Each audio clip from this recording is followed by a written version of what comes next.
the senior producer being left. That was a while ago. Yeah, senior producer. I was talking. No, I was talking with MJ apparently. That was like back in fucking like June. Yeah. Well, okay. Is the senior producer We're just hearing about it now, but it was apparently like whoever took over Gary's job, and he left like back in June, July, and. Oh, you mean the guy that took over Carrie's job and then never said anything ever? And food pics? Yeah, and that's why people are thinking that's why Crumb has been allowed, has been out more and has been freed into the community since that point. So apparently we're just hearing about it now. But yeah, supposedly this happened a while ago. Good job. So I don't even know how to do that. I don't even know if I want to. Do what? How do you all do the glasses and all that stuff? It's an app that little kids get. Yeah. Over your. Oh, I just ruined the YouTube video. Not like we're monetized anyways. Jesus Christ. Get used to it, Ram. One of these days in a millennia, we'll learn how to grow like app gains. come on. I'm waiting. We're on our way. You're almost to 700 though. Yeah. Yep. Pro streamer over here. Raw pro streamer, all right. Are we live yet? Oh, we've been live Yes, for we're live. a They can couple hear us. minutes, yeah. Yeah. Yeah, so when you said suck a dick, suck a dick, suck a you know what dick, yeah.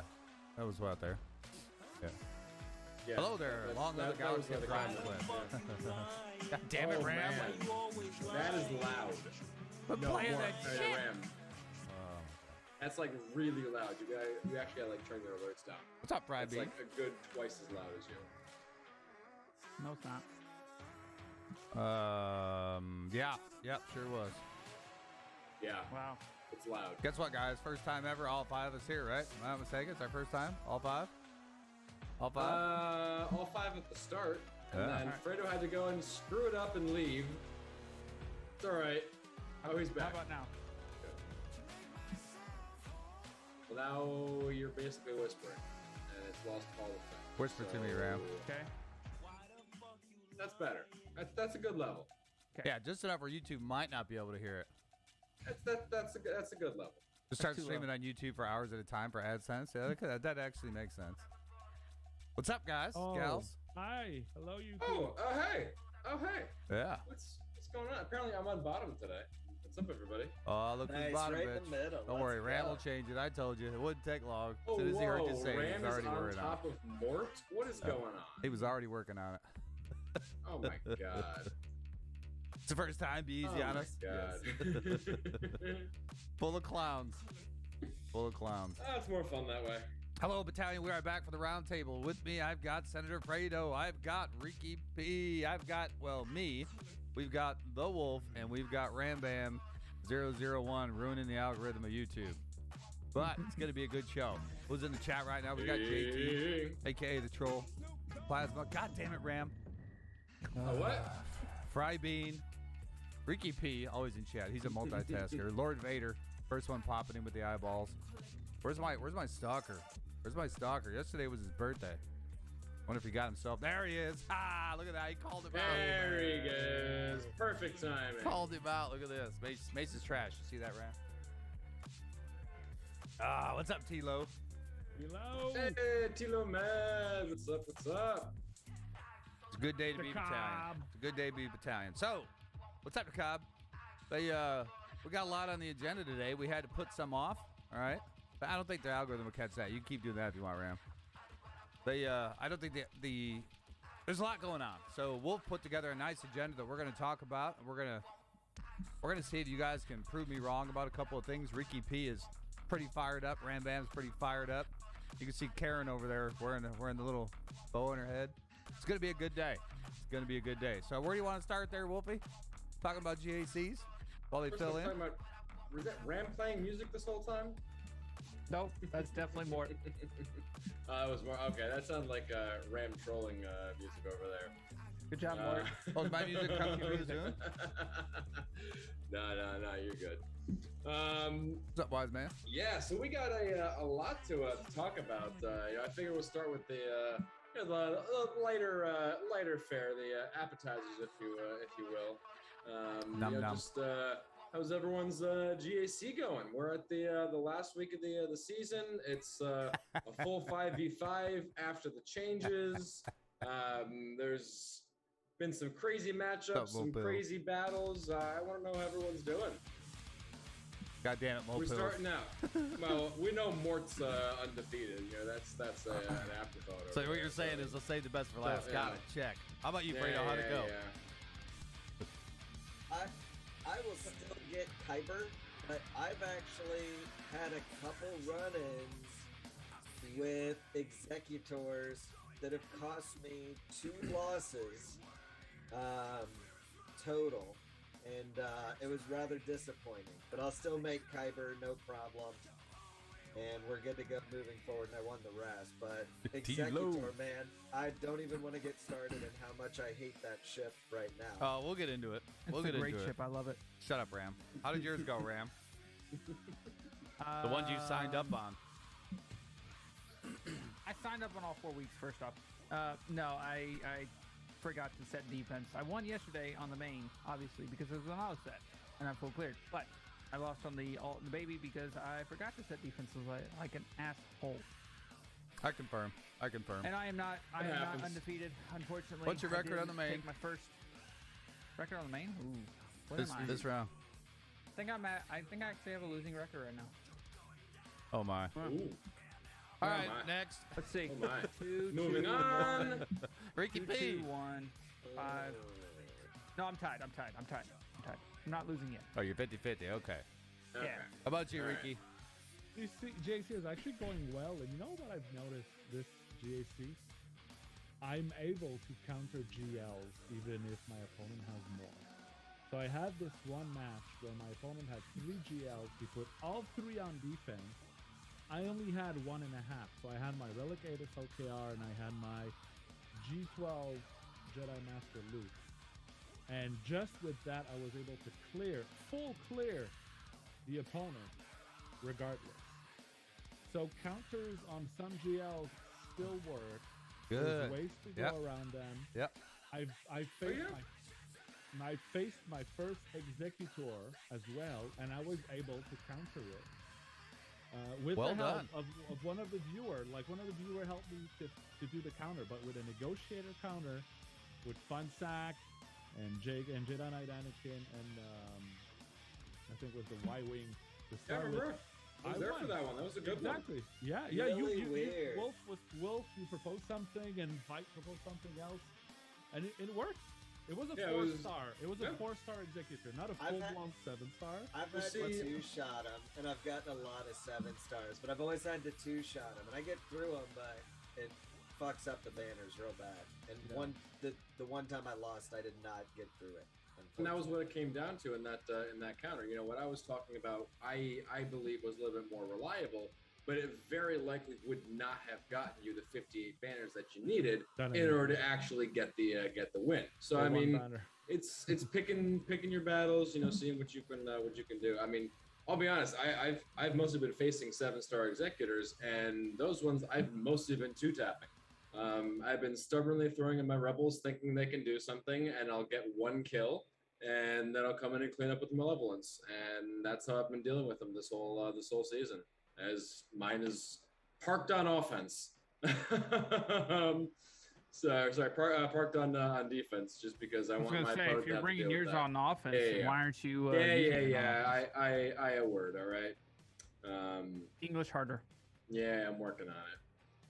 But yeah, I'm sitting at 8-2 right now. I've had a little bit of fun with some of the battles, and been a little bit unfocused, we'll say, for a few of those. Cheers, everybody. As for me, sorry, go ahead. I thought you were done. Mort, go for it. As for me, I am undefeated on the main. I'm undefeated on the alt. I'm undefeated on the baby account. I've got some pretty good runs going. Currently, this last round was amazing. I had an opponent that didn't have a GG. He looked mine up. I could tell he tried to figure me out. He did a really good job of figuring me out, actually. It was pretty impressive. We both went with a double cock block wall, but mine was smarter. Mine was better. My modding, we had the same amount of speed mods. Actually, I think his was more, but his were in the wrong place, in my opinion. And I actually didn't do the main on stream. I was really tired today. I just did it at like 3:15, and I think I was done with it by 3:33, so about 18-minute GAC, full cleared the top section. Actually, I got to show you guys this. This is awesome. Oh my God, I'm ranked number 32 right now. Flex it. Holy shit, that's the highest I've ever been. Oh my God, troublesome. Yeah, let me show you. This is amazing. Both had slacker, top and bottom, both on bottom. That was the finish, but the most impressive part was 3 holds on my Night Sisters, because he put everything on defense. He kept like C and a couple other decent teams. He had 4 taps on CLS, 1 on DR, 3 taps on the First Order. Guess what Morty did? Oh, yes. Oh, damn. Let's see. 1, 1, 1. I'm not even going to show you the ships. It was 1 and 1. And then I took Nest and Wampa versus Slacker. It didn't go well. But the rest of them were all one-shots, including Gas. So I was very, very, very, very happy with my result this round. Baby and Alt, they were pretty easy. The guy on the Alt had 2 GLs. First time I've ever seen one. Thankfully, he didn't double cot block. I was going with the fact that he wasn't, because if he did, it would have been ugly. But I did end up getting the half full clear. He didn't do dick. So yeah, it was a good round. I'm 30-0 right now. Thanks for asking. Should we ruin Mort's day, or what now? So you want to know why you're in 35th? Oh, I'm not in Kyber yet. God damn. Because you're like, I had to. I'm sorry. That's fair. That's fair. It gets me every single time. I never learn. I'm still 4,000 away from Kyber, so I'm not really one to talk. So. Yeah, I forget we'll get there. All the needy, greedy feet people are in Kyber already. Yeah, that's right. I forgot. Mm-hmm. You're right. Wonder how many are there actually. But yeah, that's where we stand. We can auto set like Ram. Actually, holy shit, I'm 190 away. Yeah, 190 away. So once I set a couple of teams, we're Kyber. There we go. Yeah. I don't even have to do Must like be that. nice. Yeah. All right, Must be nice. What else we got for the agenda since we're opening them cookies? Reekeepea's got a finger. Yeah. Can I make a public announcement? Yeah. Malevolence Galactic Chase is live for those who got through the switch of the day there. Yep. So hey, there we go. So if you do not have Malevolence, now's the time to get your shards because they're alive. Go ahead, and that's people. nice little transition over there. We can Light talk about side some battles, of some of the dessert. I guess before we get into the main courses over here, I'm a fan of that. Let's get into it a little bit. Extra drops for Malevolence and extra drops for Commander Tana. That's a surprise. That's exciting. One day. That's exciting. Is it only one day? It's only one day. It's one day. Yeah. On the 20th, I'm surprised One that day they or announced another. it. One day. I'm actually surprised that they announced something this important Early. so much in advance. Right? You mean like That's the a Malevolent first. shards we're getting right now that nobody knew about? Like usually they announce something and boom, tomorrow the event's live for 2 days and then fuck you, it's done. Wait for a year before it comes back. Yeah. Sorry, language got Too late, Like, Ram. by the way, everyone who already had their reset and would have liked to stock up on energy, you can get effed. Yeah. It's how they normally do things, but Reekeepea. But yeah. So, do you want to start with Galactic Chase or Ahsoka Tano? It's a similar sort of thing. You know, it's just the Commander Tano is the 1 day Galactic extra drops over there for her again on the 23rd. Unfortunately, that's all we're getting. But as Reekeepea said, Malevolence has won the Galactic Chase. What do we call it? Community survey over there. So as of you could take it away, Groupie. Yeah, they did a poll. Like, who do you want as a Galactic Chase, Malevolence or Negotiator? Malevolence won by such a little margin, but still, this is great. This is fun for for those, did you fart? Jesus criminy. It's a clown show. It must be the glasses. You know, for those who do not have Malevolence, it's a great opportunity to catch up right now. Ship harder. Easy and ship harder, exactly. Yeah. And there's still Malevolence is still a very important ship in the game, and it's super. Like, it's a great thing. It's good. It means I can start farming Malevolence on my baby account that I just got Negotiator on. Get right. I mean, we were just talking about using Malevolence to counter the Executor. So, I mean, even now, the ship's been out for a while, but it's one of the main go-tos to counter the current meta. Yep. So it's not not one that you want to miss out on. And how long does that go for again? Trying to. Which one? Malevolence is like 7 days, and Cat is 1 day. No, Cat is Cat's 1 day, and then Malevolence is 7 days. Okay. Trying to find the forum announcement right now because I can't remember the date. 10/8 through 10/14. There we go. What's the date on Cat? Cat is going to be on the 23rd of October. Yeah. My stepson's birthday. All right, got it. There we go. Everyone remember. I'm just curious how many I'm going to get. I need a lot. So how does that, like, there's something I didn't get, and maybe you guys can explain to me, and maybe that will help the chat as well. They said that the drop rates would go on, like, based on energy spent. Mm-hmm. Yeah. So the more you spend energy, the drop rates go down? Is that the higher energy spent per node will have a higher drop rate. So, like, if you're doing Galactic Legend ticket farming and stuff, a 20 energy node, like a hard node, has a higher chance of getting a GL ticket than an 8 energy or a 6 energy node does. And I'll tell you, I rolled the 10 energy and I got none 3 times. So, yeah. Then I went to 20 and I got 2. Yeah. So the drop rates are different throughout the different, depending on how much energy you spend per battle attempt, just to even things out. So if you spend 200 energy, it'll be approximately the same if you do it on 6 energies versus 20 energies, approximately. So they try and balance. Tip of the day. Tip of the day.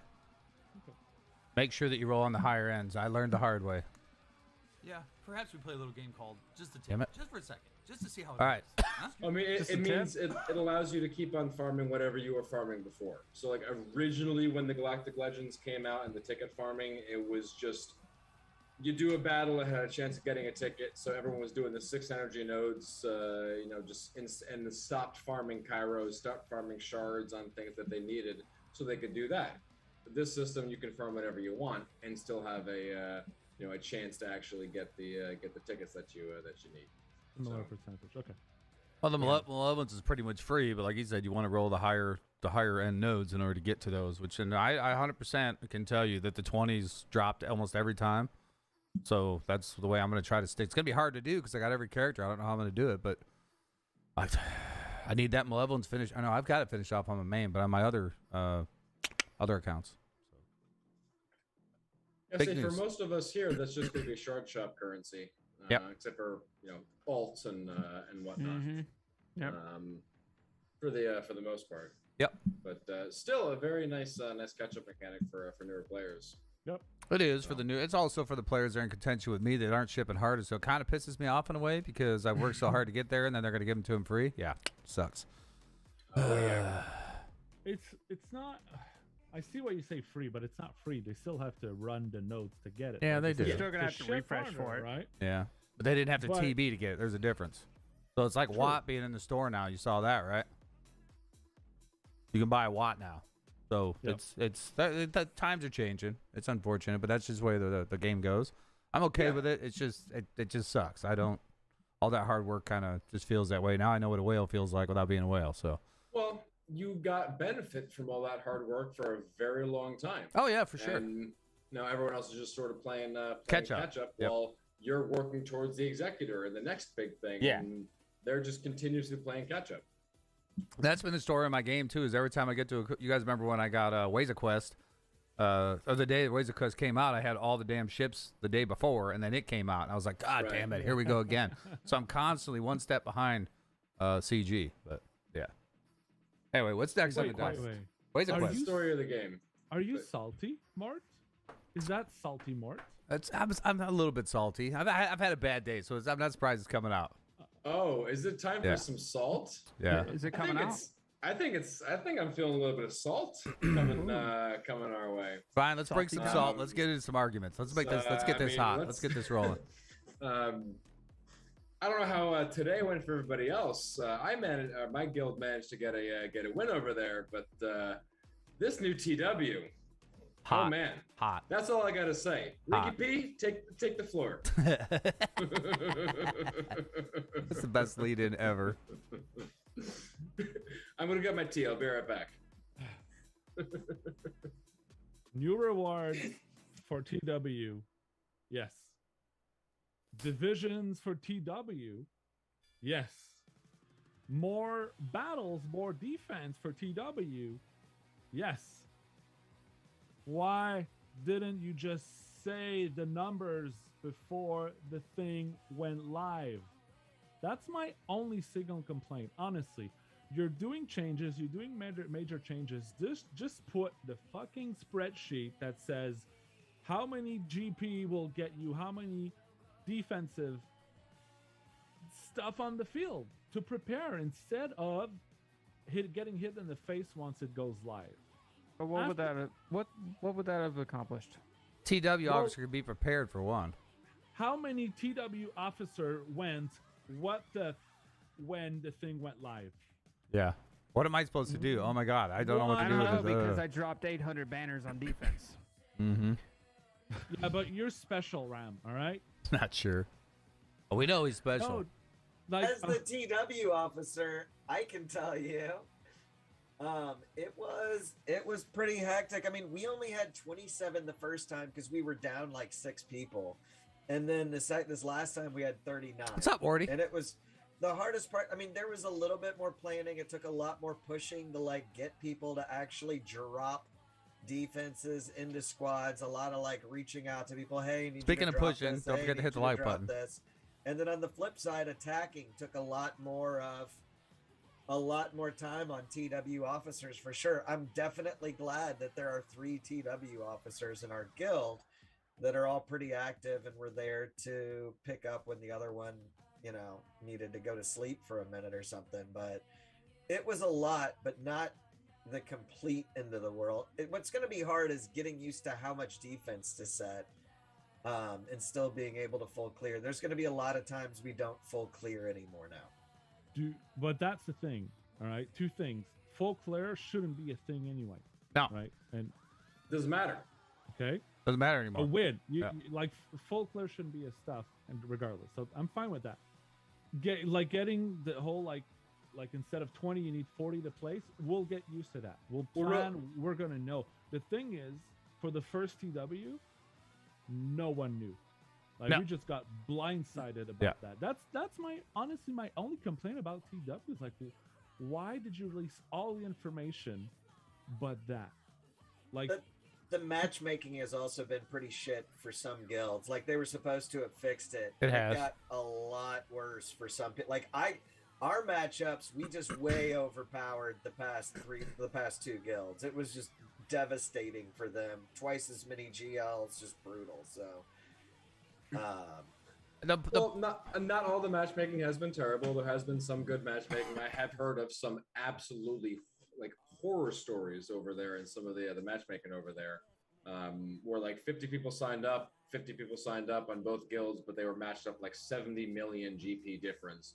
I've heard some very bad stories, but I mean, my most recent matchup, it wasn't horrifically mismatched. I think there was maybe a 30 GL difference between us, which where I'm at in a 380 million guild is not a crazy amount. That's doable, depending on how you play.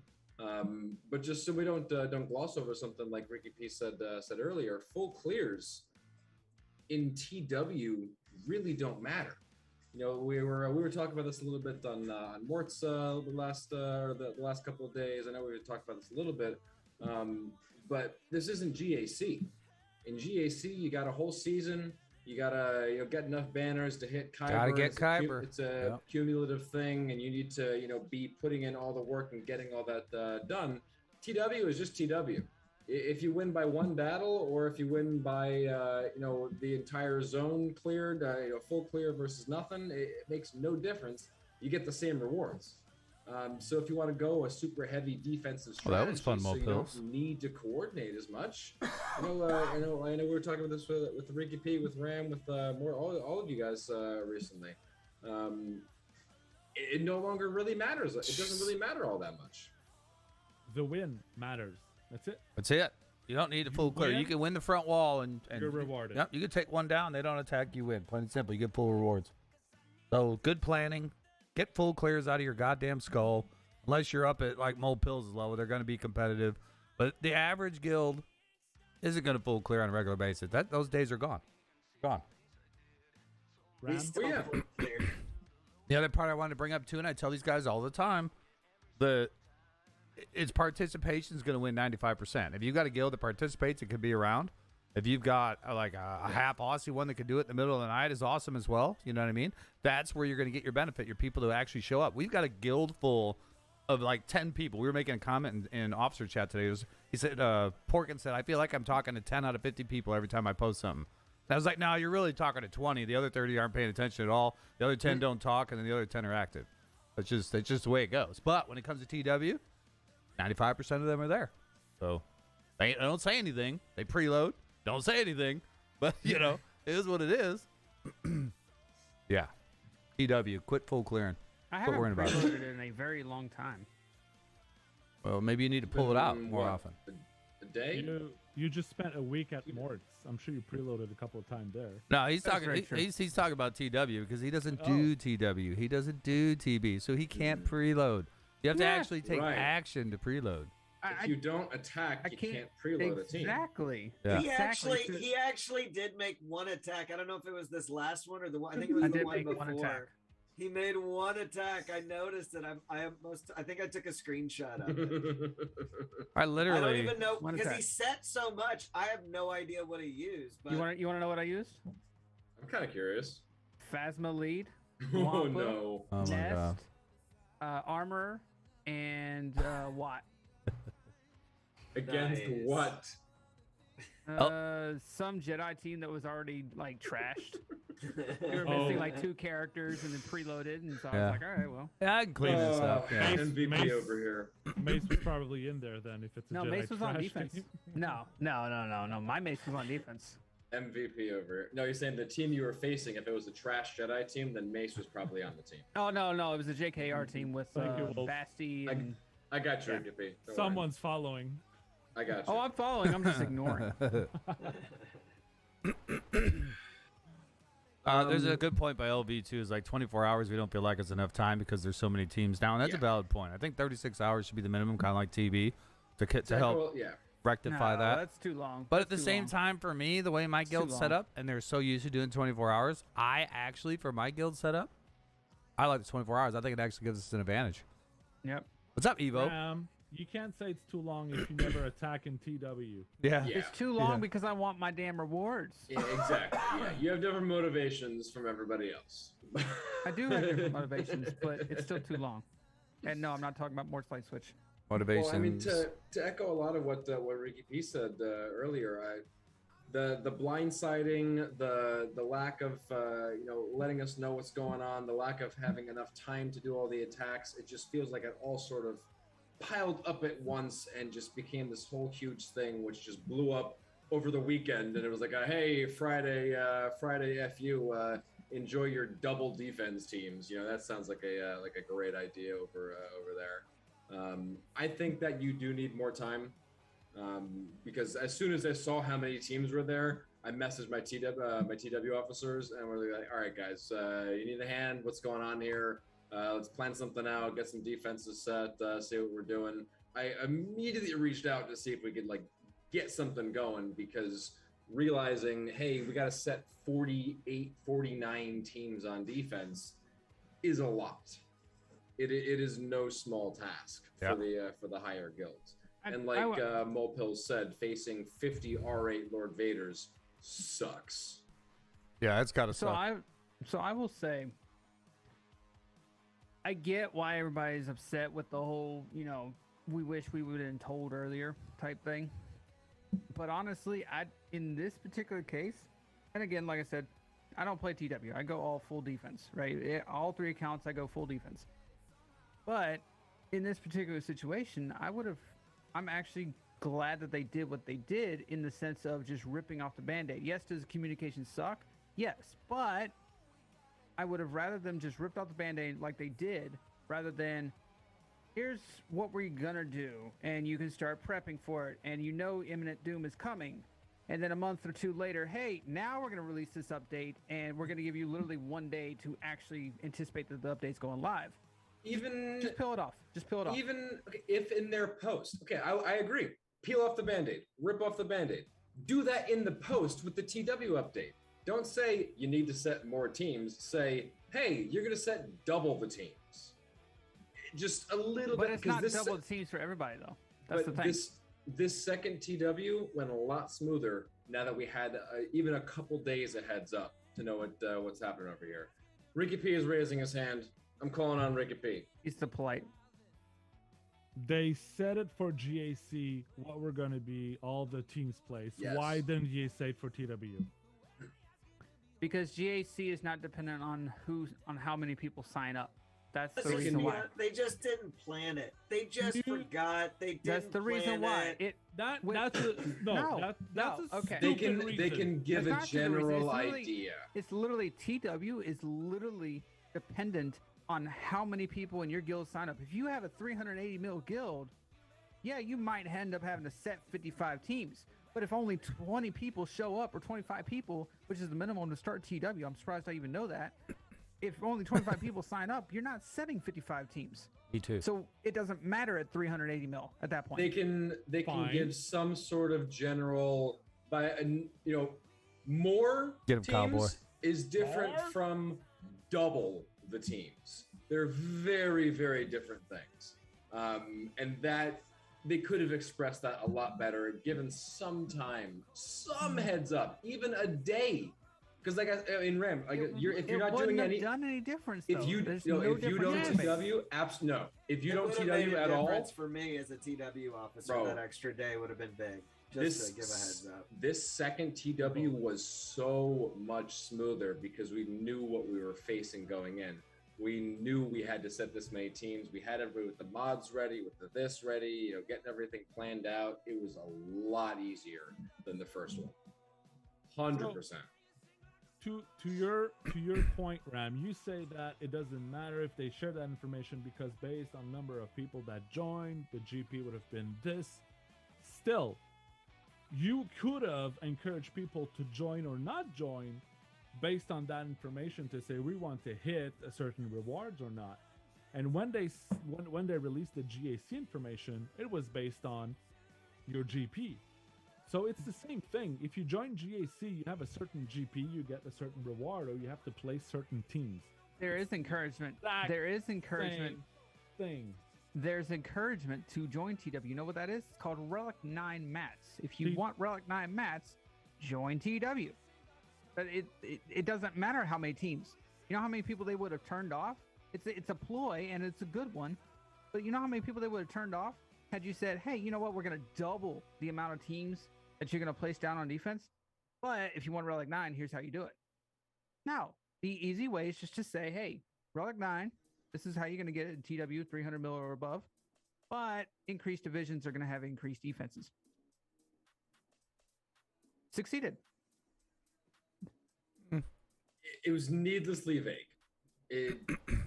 More defenses. Did its job? Did it do its job? Did you get people to sign up? They did not effectively communicate. Okay, so let me ask you guys. Let me ask you this. But I'm saying, did it do its job as far as getting people to sign up for TW to get Relic 9 Mats? Yes or no? It did its job at getting people super salty and pissed off at guildmates, and I think the rollout could have been done better. So in this fact, you guys got a very good point. So instantly overnight, we were basically telling our guildmates, listen, we need you to participate in TW. You can't just join and be a jackass. You've got to actually do something so we can win and get the rewards.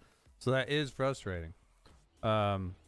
from that standpoint, I totally get that. But at the same time, let me ask you this: did any of you guys lose your TW?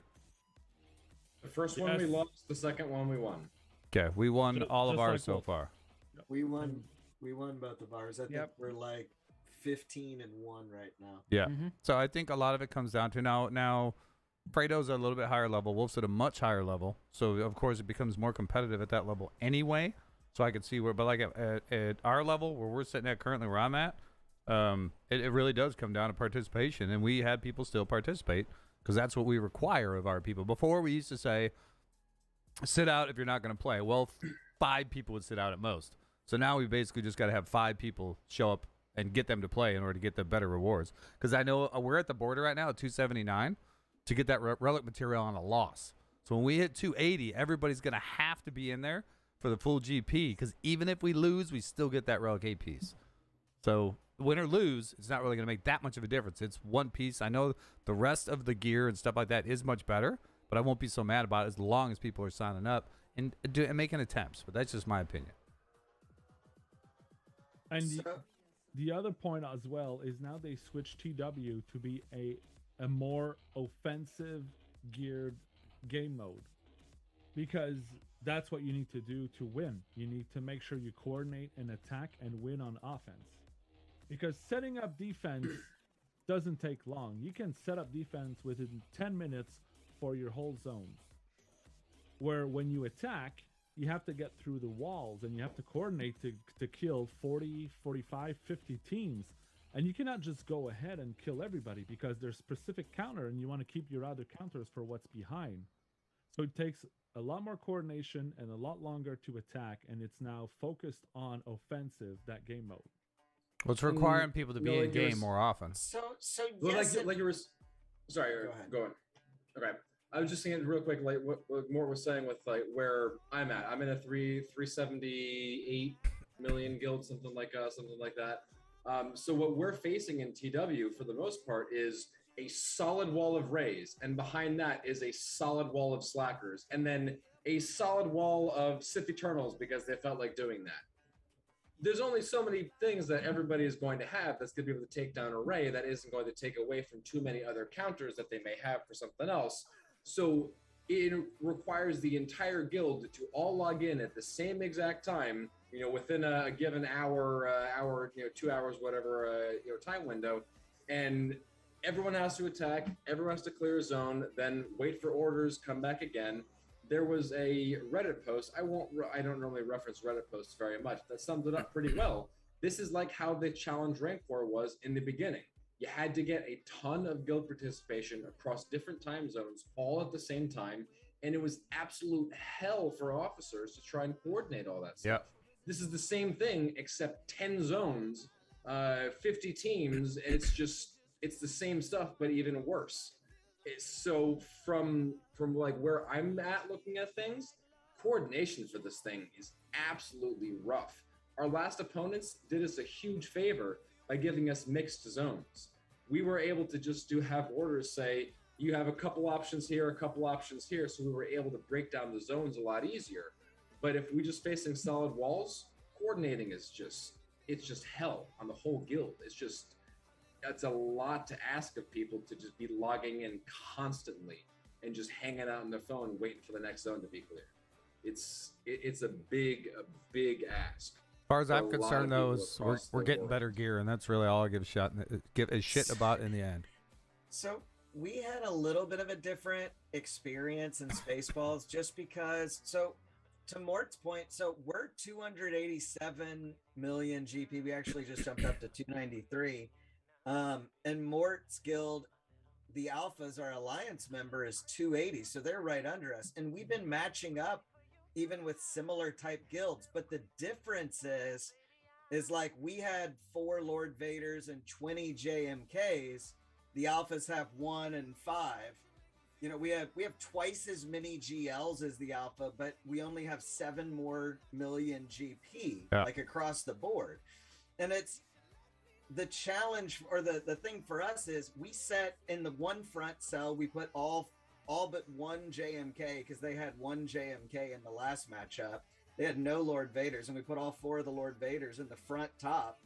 And then we put a JML wall because they only had like 8 Cs. And so we put a JML wall on the other side, and they never got through our front, and we full cleared them.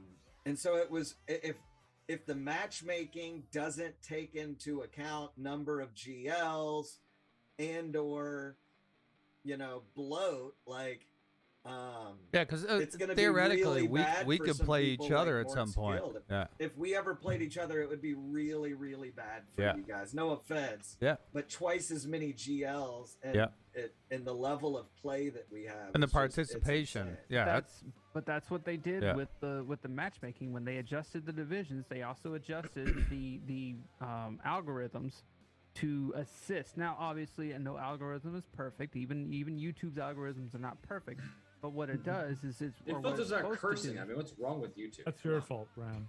what it's supposed to do is it's supposed to take into account your win-loss ratio and take into account your GLs. Now, obviously, we in Spaceballs have not experienced that yet because we haven't lost, and so we don't know for sure. But point being, it's supposed to take into account the number of GLs that you have at sign up as well. And so that in and of itself is a good thing because yes, like you know, Fredo was saying, we're only, you know, 10 mil or so away from alphas. So yes, theoretically we get matched up. But then if you look at the number of GLs, we outmatch them 10-1, right? It's not just that, like, relic levels and stuff too is kind of insane. Like we have 10 relic 9s, so they made CG made $1,500 off of just our one guild. We have 216 tier 8s. Yep. And the alphas have, you know, 0, 9, and 61 tier 8s. And it's still, they're only 7. All right. This ain't a pissing contest, guys. I'm sorry, I didn't mean to spell them out. It was the same. It was the same thing with our. I apologize. It was the same thing. I'm joking. I had their little thing up. It was the exact same. I could bring up the matchup of our last opponent. My little thing was up until you said that. I'm sorry. It was the same thing with our last opponent. We had so many more Relic 9 and Relic 8 than the Mandalorian Power Force. Excuse me. I'll pull that one up. My apologies. Oh, good. Oh yeah, you piss all over them. That's no problem. So it takes into account all that stuff, all those relic levels. It takes into account all that. So it one of the things that this update did that I think a lot of people are missing. Now, obviously, again, like I said, does it happen? Absolutely. Are you going to be absolutely perfect with any algorithm or any update that you do? Absolutely not. But oh, never. It assists in helping narrow out sandbagging guilds because, to be honest, the last guild I was in, Shaw, We With Lives, we got sandbagged on a lot. True. And it was rough because we're like, why are we facing this guild that has every GL and we don't? And, you know, then we find out that, you know, half of their members actually signed up, and because they're the same GP as us, we're in the same bracket. And so it actually it helps to weed those things out a little bit. Now, I mean, better than it was before. So for that, I'm appreciative of the update that they did. Now, again, like I said, I don't play DW. I go full defense, so I really could care less. But it does make it easier on the guild as a whole. And just this as a side note, we're talking about the algorithm and everything. We don't really understand exactly how this algorithm is working. Nobody in the community 100% understands how this algorithm works. So anybody who claims to understand everything about this or know 100% how the matchmaking works, liar. Smoke up your ass. Liar. That's just what's happening. The only people. That, but you look up our last guild, they have 0 tier 9s. They have 38 tier 8s. So, I mean, like, I think, and especially with the, like, they should have been matched up. They have half as many GLs as well. Like, it didn't account for all that stuff. That's how it should work, but it didn't, is what I'm saying. Nobody actually knows how the matchmaking works or how it's supposed to work or if it's functioning as intended. We're just making guesses over here. I'm gonna tell just you, to be if honest. there's anybody out there that actually does know, I'm gonna place my bets on hot sauce. I just want to mention something. And correct me, Ram. I think you said that the matchmaking counts the number of GLs, which is false. I don't think it does. That is what it was supposed supposed to do. Now, again, like I said, it's Was it not ever? I don't think it was ever correct. supposed to do that. No. Crumb, what they? When do they ever say that? I don't remember in which interview they asked Crumb, "Are you counting because of the changes of countering GLs, with the nerfs and everything? Are you matchmaking counting the number of GLs?" And Crumb's answer was, "We're counting a lot of things to like a very political, like vague answer to say that the matchmaking is a very complex system that counts a lot of things together. So it doesn't count. It doesn't say you have 40 GLs, they have 40 GLs, match. That's not how it works. For sure. That we know. Now, how is it working? Like you said, it's up in the air. Who knows? It's matchmaking. We can guess. We got some idea. Yeah, and matchmaking is very, very complex on the IT side to develop. Honestly, it's not easy. And in the end, it's just like GAC though. You can plan it out. It doesn't mean you're going to win every single one of them. Sometimes you're going to be outmatched. You're just going to be outmatched. But we had many TWs where we overwhelm people. Some of my favorite ones to do are sandbaggers. The only time sandbaggers actually kill us is when they're super, super serious about TW. Outside of that, we usually beat the ones that are much heavier on the top end, historically. And if they're going to be, adjusting and doing whatever stuff for the matchmaking, they said that they intend to take your win-loss ratio and everything into account for your matchmaking and whatnot. So one of my guildmates, summed it up pretty well. If they're going to be doing that, then you're going to have a matchup that's going to be a gimme, and then you're going to win that one easy, and then you may have a good matchup that you're going to have a fight for, which you may win or lose. See how that one goes. And then you're going to fight somebody who's just going to be crushing you because, they happen to lose theirs in the algorithm, and we happen to win a couple, so now we need to get screwed for a little bit. And if that's how it's just going to be going, then you have your standardized defense, you have your standardized offense, you see what works, you see what doesn't, you do what you need to do to get the wins. When you get the wins, collect your rewards and call it a day. Because that's the other thing that we had to talk about over here. All of this, all these guild breakups, all this movement around, all this everything is mainly for Relic 9. And Ram, I'm sure you're loving your Relic 9 mace, and I'm definitely got a Relic 9 in my JML. But for the most part, I'm not seeing how much Relic 9 is going to make that much of a difference in the game, aside from GL requirements down the road. But that's, of course, down the road. There's guilds breaking up. There's doing all sorts of stuff for something which really is not going to be all that significant. All right, go ahead, Mark. Go ahead, Fredo. I was just going to move us to the next subject. Oh, no, I wanted to hit on that one. Yeah, we got hit on the Relic 9 a little bit. Oh, the Relic 9. I'm sorry. Moving in. Okay, got it. So, I agree. I got my Relic 9 JML. It doesn't really make a huge difference, and that's supposed to be the one that it makes the biggest difference to. Like, it added some more damage every time you call someone to assist using the JML lead ability, like gold disc thing. But and it really did beef up his protection. But I think the reason, our guild is going to have to move down probably a couple people that are in the 4 mil GP range, unfortunately, that are active people that have a GL or one of them even has 2 GLs. Now, for whatever reason, they don't do the best in TB and TW as everybody else, but they ain't got enough teams. But they don't have enough teams compared to everybody else that we're facing in the level that we're facing. You've got that many GLs. What ends up happening for us is I've been hitting all the recruiting boards every day, and I looked at it right before I came on stream, all the big recruiting guilds, and they have players looking for a guild. And if you go to any of them, there are people with 5. It says there was one that I just saw, 5 mil GP, 1 GL, active participant. I don't have cam ready, clones ready, so I'm looking for a 300 mil plus guild. So it's way under our requirements, and he's asking for something more than what even we have. He's asking to be carried. When you go to the recruiting boards, regardless of whether or not it's important, I think it will be important down the road for the next GL or the next batch of GLs.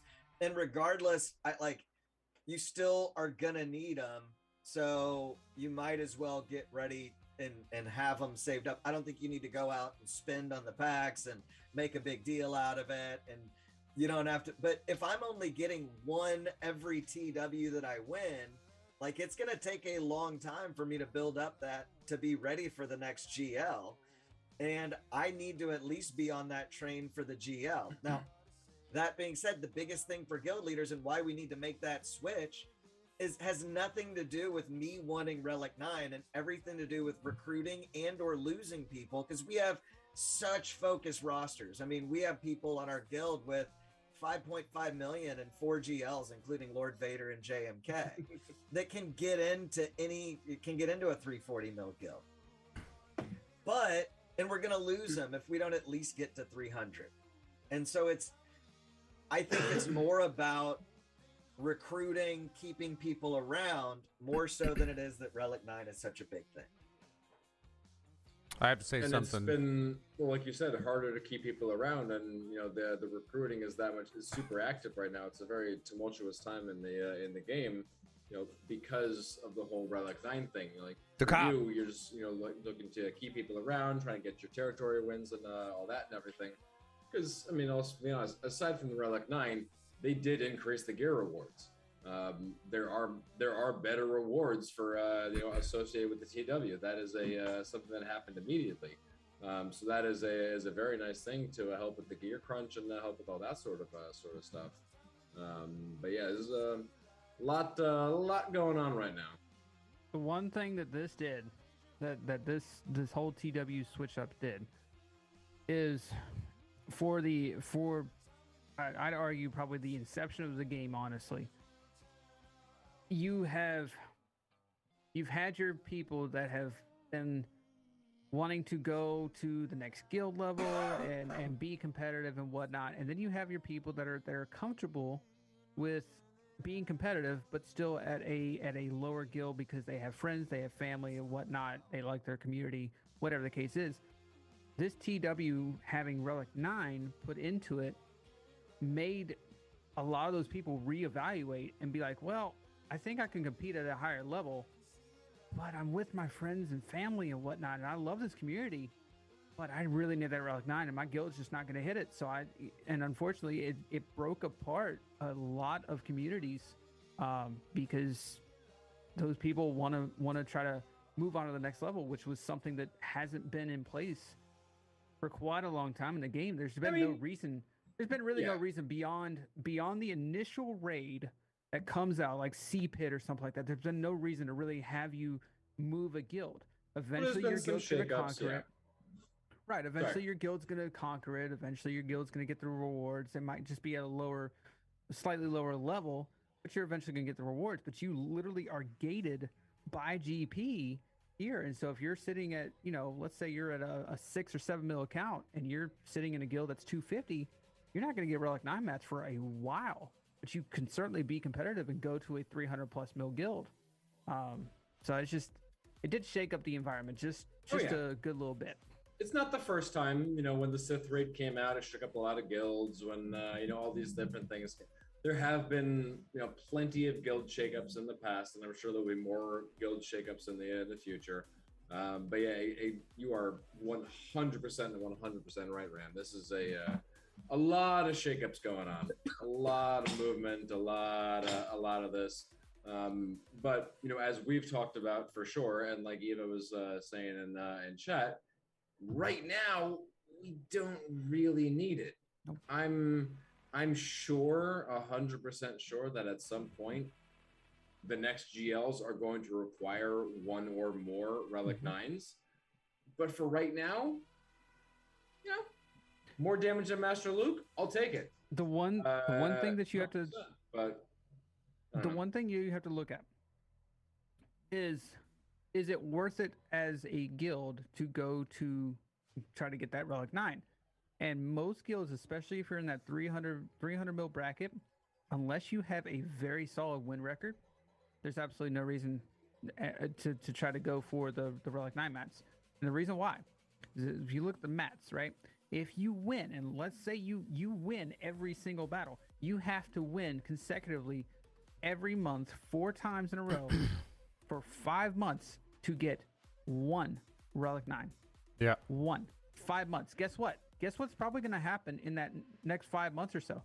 Probably going to find out about another GL, because it's typically about 6 to 9 months that we find out about another GL. Well, that and is it really worth it at that point, or can you just try to farm up a little bit and once you get to that 320 mil bracket, that's when you get the guaranteed shard regardless if you win or lose, and then you can kind of speed up that farm just a little bit. And think about the Relic 8. Relic 8 came out. Last December was the challenge pit. I think it was officially released, and then a few months later, you could get Relic 8 materials in Conquest. So they started adding it to other game modes and adding it to other things. And at this point, I've got 60, 70, 100, who knows how many air magnifiers just sitting there collecting dust, because the rest of the requirements for the Relic 8 are so damn expensive. All the gear you have to craft for the impulse detectors, that I'm okay hanging out on some Relic 8s. I don't need to. Are you really apply slicing all of mods them on right stream, now. Mort? Yeah. God damn it, Mort. Oh my God God. Mod harder. Mod harder. Yeah. I have a little question for you, Wolf, though. Go for it. Your opening statement said, that like Relic 9 comes in, sure, whatever. We don't really. Relic 9 won't make a difference right now. Did you have the same statement when Relic 8 came out and was announced on Crankcore? Did you have the same feeling? When Relic 8 came out, I think I had it felt a little bit more significant to me than Relic 7 than the Relic 9 feels right now. But I think part of that is just from like the mindset and how things work. Because it was like, okay, you got the Relic levels, and it was just 1 through 7 for a while, and it was like, ooh, they're adding on another level over here. Okay, what's up with this level? And it was like sort of intimidating and something new. And now it's almost like, okay, it's another Relic level. What does it actually do? Let's get down to the meat and potatoes of it. It gives some more protection to tanks. Okay, cool, wonderful. That's nice. It's great, but it's not the end all be all. Is it going to help with ships? It turns out that Executor, you don't need to be the faster one. You can be a little bit slower and you can win. So there was never really there's not really that whole arms race that is going on right now. That was definitely going on with the Relic 8s. It was like, get your negotiator to Relic 8 or you'll never be able to climb in Fleet Arena again. And like you said, I think part of that was just my mindset into things, but I definitely Relic 8 felt more significant than Relic 9 does, to be honest. Oh, we skipped something. We were supposed to ask if G9 bounty hunters can still beat R9 mace. Oh my God, I completely. Okay, to clarify, that's a yes. All right, moving on. We completely glossed over that. Wow. Yep. Also, roasted Brussels sprouts are much better than steamed. Get that shit out of here. On there as well. Okay, roasted Brussels sprouts are better than steamed, and I will die on that fucking hill. Get that shit out of here. You guys are not real people. Not real. I can't even touch you right now. Dude, you fry up bacon, you toss it all together, you throw a little bit of this beer syrup on it. Fredo knows. It's amazing. Let me take a guess. Let me take a guess. Bacon, is it better not burnt and crispy, or is it better soft and bendy and flappy? Soft. Well, you like not steamed Brussels sprouts. Like my limp bacon. You like steamed Brussels sprouts, so I'm assuming you like limp and chewy bacon. No, crispy all the way. If it's not black, it ain't right. So roast your damn Brussels sprouts. So roast your Brussels sprouts. Just do it right. Learn how to cook. Mort, steamed or grilled Brussels sprouts? Grilled, roasted, baked, really grilled anything other than steamed. Yeah. I like steamed broccoli. Evo says we're not talking about broccoli. Yeah, I'm just saying. Yeah, no. Good job, the Cobb. Evo says, can we talk about Conquest returning on Monday? I think we've. Yeah, I think we're pretty much good with. I think we've beat beat this Beat that dead horse. up. Yeah. Yeah. Exactly. I so for we're one good am on ready TW. for Conquest to come back. Good. Okay. Conquest. Conquest got F right off, but go on. I'm ready for Conquest to come back, and the only reason why is because this is the last one that's going to suck as bad as it is right now prior to any changes. They did confirm, I forget whether it was on the Grizzly session or what, but they did confirm, Crumb did say that they are making changes to Conquest after this Conquest. Yeah. Do we know which ones? No, we don't have a forum post on that, but there are changes that's going to be made. So I'm hopeful that it alleviates some of the stuff. Now, I did want to point out that he specifically really liked my idea the other night on stream. Very much so. And the idea was... What was that idea, Ram? Oh, God. This is the idea. Oh, boy. Right? No. You guys will love this. All right? So... Mace is all of the bosses, and you get mace shards. It and had nothing to do with mace. It had nothing to do with mace. All right, I'm interested. I'm all ears. Okay. Tell me. So, It's a good idea. Monetization. They love their monetization, right? I get it. It's a money-making game. You have to monetize it. But I simply told him, what if you monetize the data cards? Meaning, and I brought this up, I think, at the roundtable. Oh, yeah, I think we talked about this last time. Yeah. Meaning, yes, if you let's say you go into a data card node and it has 3 of the exact same cards. And you're like, man, all these 3 cards are useless. I've already got one. I don't want another one of these, but I have no choice. I got to pick one of them. What if there was a button to refresh for crystals? There's your monetization right there, and it gives you a chance to get a better card, possibly even a blue or a purple. You can argue that you might not need it or whatever the case is, but it gives you a chance to get a better card or a card that you can use for a different makeup of teams or whatever the case is. And Crumb really, really liked that idea. He was like, I really actually like that idea. So Man, I'll tell you, I'm down. Too. Hopefully, maybe they do something with that idea. Man, I'm all in. I think I had told you this most recent conquest. I did not find a leader's resolve until the third to last or second to last. Third to last or second to last in Sector 5, like last data disk possible, and I had to give up a 75% blue entrenched protection updated disk in order to get it. I would 100% be down for some refreshes. Fredo? I'd 100% be in on some refreshes. There's no doubt. I'd pay for them all day, especially last time I had some shit ones. I don't know anybody here that would not. Yes, purple cards are overrated, but you know what purple cards achieve? You know what purple cards achieve? Like Booming Voice, it allows you to get. They don't make you do TW or TB. It allows you to get those feats later on, so you can get the red crate just a little bit easier, right? I'm all for it. I would absolutely 100% refresh crystals all day to try to get better cards. And make it comparable to the energy. You refresh once, it's only costs 50. You refresh again, it costs 100, and it goes up from there. So eventually it gets too expensive, and it's not worth it at that point. But make it comparable. Oh yeah, there's absolutely something they can do over there. I mean, like it was that was saying, some of the purples are very overrated. Booming Voice, as I think, is the only purple that I actually use. Booming Voice and massively overpowered. Massively overpowered is it's pretty good. But, massively overpowered really helps with the getting the feats, especially if you don't have JML. Helps with getting the feats of using like certain teams to get kills with.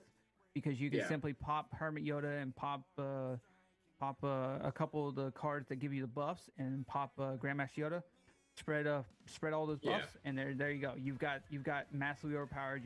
You're doing massive damage. Choose some feats over there. They can be targeted and helpful for sure. Absolutely. So 100%, I'm down for that. It's just not fair for me to go through all the way to level 5 and never get more than a 2-dot data disk. There should be it needs to be better than that. Sorry. The other one because like I said, Crumb popped in the stream the other night, a couple nights ago I think, and we were talking about it.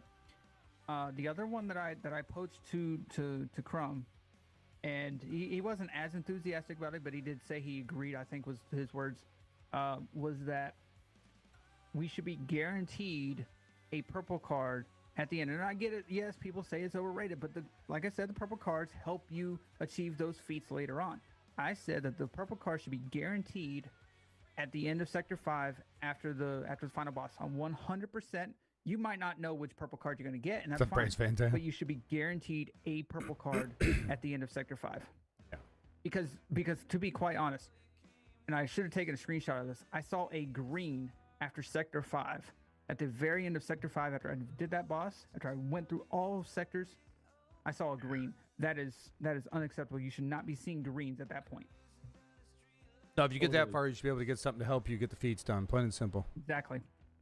Yep. You earned you it. Had a good idea and good suggestion. Totally agree on both of your points. Yep. You could have left that part out, Reekeepea.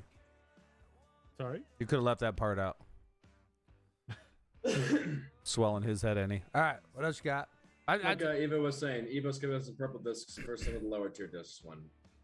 That's just what you gotta do sometimes. We're not skipping Conquest this easily, right?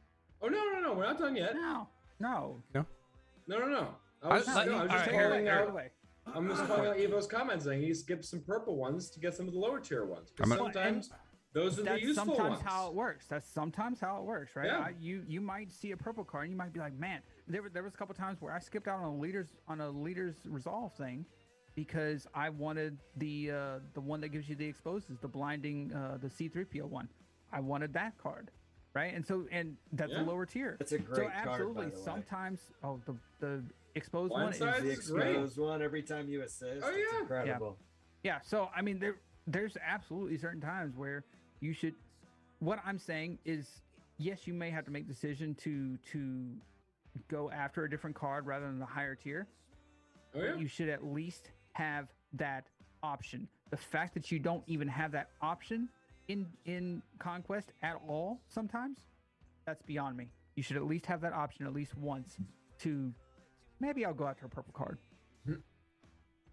Conquest, I'll say it again. I said it on Twitch like crazy. I've said it way too many times. People are hating on Conquest. We're loving Conquest. If you hate Conquest, don't do it. Do what I do. Put it on auto. Don't give a shit about getting cat too fast. Don't give a shit about getting Ways of Quest too fast. Enjoy the game the way you like to play the game. You still got to go in there because you still get some rewards. Put that shit on auto. If you want to be a tryhard, go in and be a tryhard. But for the tryhards, I feel bad for you guys because they don't give you enough tools to actually make that shit happen in a timely manner. So, quit your bitching. I got a big enough tool to get it done. So, if you really open don't myself care, up to that one. If you really do not care about Conquest, don't make it harder on yourself. Go into normal. If you know that you're like, oh man, this first box or two sucks. Yes. No. Here's why. Here's why. Yes. Here's why. If you literally are not going to care about getting the first box or two, if you're not going to care about getting the first box or two, the last box in normal is the exact same as the first box in hard, with the exception of I think a couple mod slicing mats. That's it. Like you still get the 5 Zetas. You still get in normal. No, it's not. In normal, you can go in with one relic team. You can go in the gas and auto the entire thing. It's still just as grindy. You still have to get the 14 of one team, the 14 of this, and 14. It's still exactly as grindy. No, it's not. Those feats, no, because me and AP Games did a video on this, and he showed me what his feats are. His feats are stupid. His feats are do 3 attacks with this and do 10. Really? Normal is that easy? Normal is stupid easy. I'm telling you, I swear to God, I cannot make this up because AP showed it to me. He has the stupidest feats I've ever seen, and there's still I think it's like 4 to 5 feats per sector rather than 7. So 100% normal is still really easy. Anybody else for Conquest? I'm not going to test that for sure because I joined hard mode. I'm joining hard mode, but I'm just saying I verified it with AP because he only does normal. I think it'd be funny to see you do it, Ram. No. Come on. My baby account can't even do normal. Oh, my baby account struggles. It's too. My baby account's 2.7 million, and it got to Maul on stage 4. Didn't beat it, but it got there, so it's possible. And I got low relics, so I mean it's feasible. But again, This mode is built around end game. So if you can't do it, build on your roster and quit whining about it. Also, like Eva said, it's a good amount of it is getting those good data discs. Entrench the opportunities to support the defensive formation. A lot of these things are very, very good data discs. The defensive formation. If you're lucky enough to get a blue one where you get the protection recovery for attack of turns, Gas will never kneel. And if he does kneel, he'll stand up the next turn. It's absolutely insane. Reekeepea, you some of these interactions. You wanted to chime in there while I was talking. Go on and chat. I disagree with Mort's comment on Conquest is endgame. Conquest is not endgame if you have different tier level on the game mode. The way it's built right now, to me, it screams endgame because my account, no matter how hard I tried, especially getting shit discs, I am not going to get the red box. There's no way. So to me, that's if my account at 6 million, bloated as it is, can't do it because it doesn't have enough GLs, then it screams endgame to me. Which I guess maybe endgame's the wrong one, but I get what you're saying. I do. I agree with you in a sense. Why do you have to beat it and get red box to be considered like doing well though? Like I think if you got box 4, that would be awesome. Like I get pumped. I got box 6, the box before red box. I don't think I can get the red box even with my roster. Yeah, I don't have the turn not without reduction. Not without putting in extra crystals. You got to have some luck. There's a lot of work to it. You got to be a real tryhard. And like I said, I get like the 5th, 4th, 5th, 6th box somewhere in there. I don't know, but I won't say not interested in it. I won't say that it's super endgame. Right? The only reason I won't say it's super endgame is because if you look at it with it verified, right? As long as you need the data card that gives you the protection recovery, but you can literally go in with gas and do an entire, what is it? You have 100% stamina. You can get down to like 20 or 10% with gas, especially if you have the leader's resolve tag. You can go in there and you will never lose protection. Gas will never take a seat. And even if he does, he stands immediately back up within like a turn and a half, 2 turns because of how the card works. And so you can go in and auto the first 2 or 3 sectors easily. Are you going to get the feats? No. But you can go in and auto those first 2 or 3 sectors with the gas team. No like problem. Eva was saying, he's 5.5 million GP, only 1 GL, and he got the red crate. A lot of it is strategy. Again, getting lucky, but strategy. Mm-hmm. Figuring out what team is going to work. Effort. For like the Terminator removal thing. You may not have the Imperial Trooper team that could do it. You may not have a Darth Vader lead team that could do it, but maybe you got some a GG team that has enough Terminator removal because GG removes Terminator in his lead. So maybe they can scrap something together. It's figuring out what you can do and also getting spending enough crystals on refreshes and stamina and here's a great example at 8 million. At 8 million, how many crystals did you spend, Ram? So my situation is a little bit different, and here's why. I know you were out of town for a little while, obviously. So yes, so I missed. How many days do we have? 14. I missed.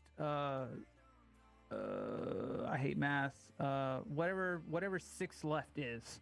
That's how many 8? days I missed. Yeah, there we go. I hate math. Wow. Look at Reekeepea. Right. He's dying over there. Dude, I suck horribly. Go figure. I deal with money and numbers at work, right? Oh, do you now? Yeah, people are getting. He's in charge of people's payroll. Well, this looks about the right pay to me. God. Where does that decimal place go? One to the right? Yeah, I think that looks right. Yeah, buddy. Damn, I put a decimal place in the wrong spot. Yeah. I always do that. I always make up my new detail. It's my new detail. Is that my new detail? Sorry. All right. Office Space. Anyways, Office Space. On. I love it. I'm glad you got the quote. Of course.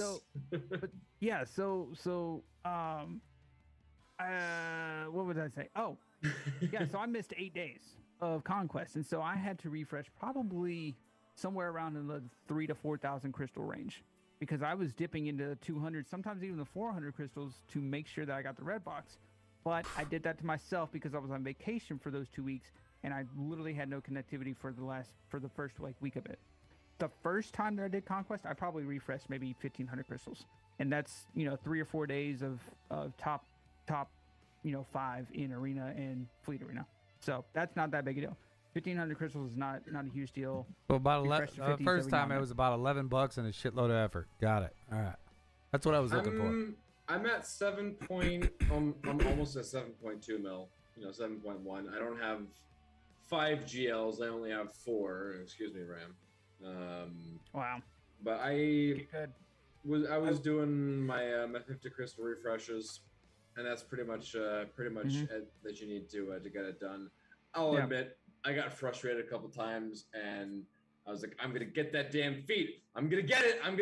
And I did the 100 crystal refreshes. It happened like 3 times. I will admit, I'm not proud, but it happens. It happens. Frustration, and it just sets in. You're like, gotta get this damn feat. But you can do it, without getting, you do need to do some refreshes. It's damn near impossible to do it without any refreshes. I don't think it actually is mathematically possible. I don't think it is actually possible with how Now, one of the changes I'm hoping that they make with Conquest is changing the energy refresh from whatever it currently is, which I think is Cantina, over to the yellow energy refresh rate, which will give you a lot faster energy. Keep the feats, that's fine, whatever. It sucks to suck, right? But at least make the energy refresh a good bit faster. So I'm hoping they make that change, but we don't know for sure. By the way, while you all were waving around your dicks about number of GLs, I just wanted to throw out a quick aside that I am 3 Gear 12 Krennic pieces away from my 4th GL. So here, probably in the next few days, we'll be farming the tickets for them. Do I have the most GLs out of all you guys? I do. Wow, get good. Excuse me. I have the 3rd highest health C in the game, so get good. Excuse me. I have the only Relic 9 mace, so get good. Excuse me. You have the only Relic 9 mace, so get good. So get good.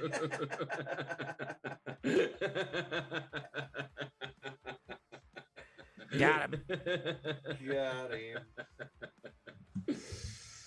All right. Oh man. I want to talk about Conquest. Do it up, Reekeepea. Here it comes. Lay it on us. Here it comes. Saving the best for last. I hope they do good changes to Conquest 10, but because they said that starting Conquest 10, they're going to do other changes. I'm not very hopeful, but we'll see. Now, CG said the problem with Conquest since the beginning is that the endgame player goes through this too easily. Fair point. And I've been saying since day one, they need to make a harder Conquest tier. I've said it here. I've said it since day one, right? So, question to all my fellow Roundtable Battalion here. What's the percentage of endgame players that you think went through Conquest, the first iteration of Conquest, like this easy? Percentage-wise. Yeah. You're talking deployable cooling systems Conquest? And everything. Like first Conquest? That was the like first 95% of Hell, I beat it. players. I beat it. Pretty much everybody. That'll tell you right there. Yeah. Everybody. Yeah. No, not 90% of the players were going through Conquest like this. No. You're saying endgame. You say of endgame. You said endgame players, people that have like 4 or 5 GLs. Yeah. Yeah. No. All of them. Okay, and what's the percentage of the player base of those endgame players? I don't know. That's a good question. 5%, maybe 10%. You see, Ram, 5% was my guess as well. All right, that was my. So you say 10% maybe, Wolf. So let's go. No, I would say maybe like 20-30. Like red crated first GAC. I mean not first GAC. First no. He's first asking Conquest. how many of the entire player base is end game level players? How much of the entire player asking? base? How much of the entire player base is end game players. Am I saying that right? Reekeepea, ask a question.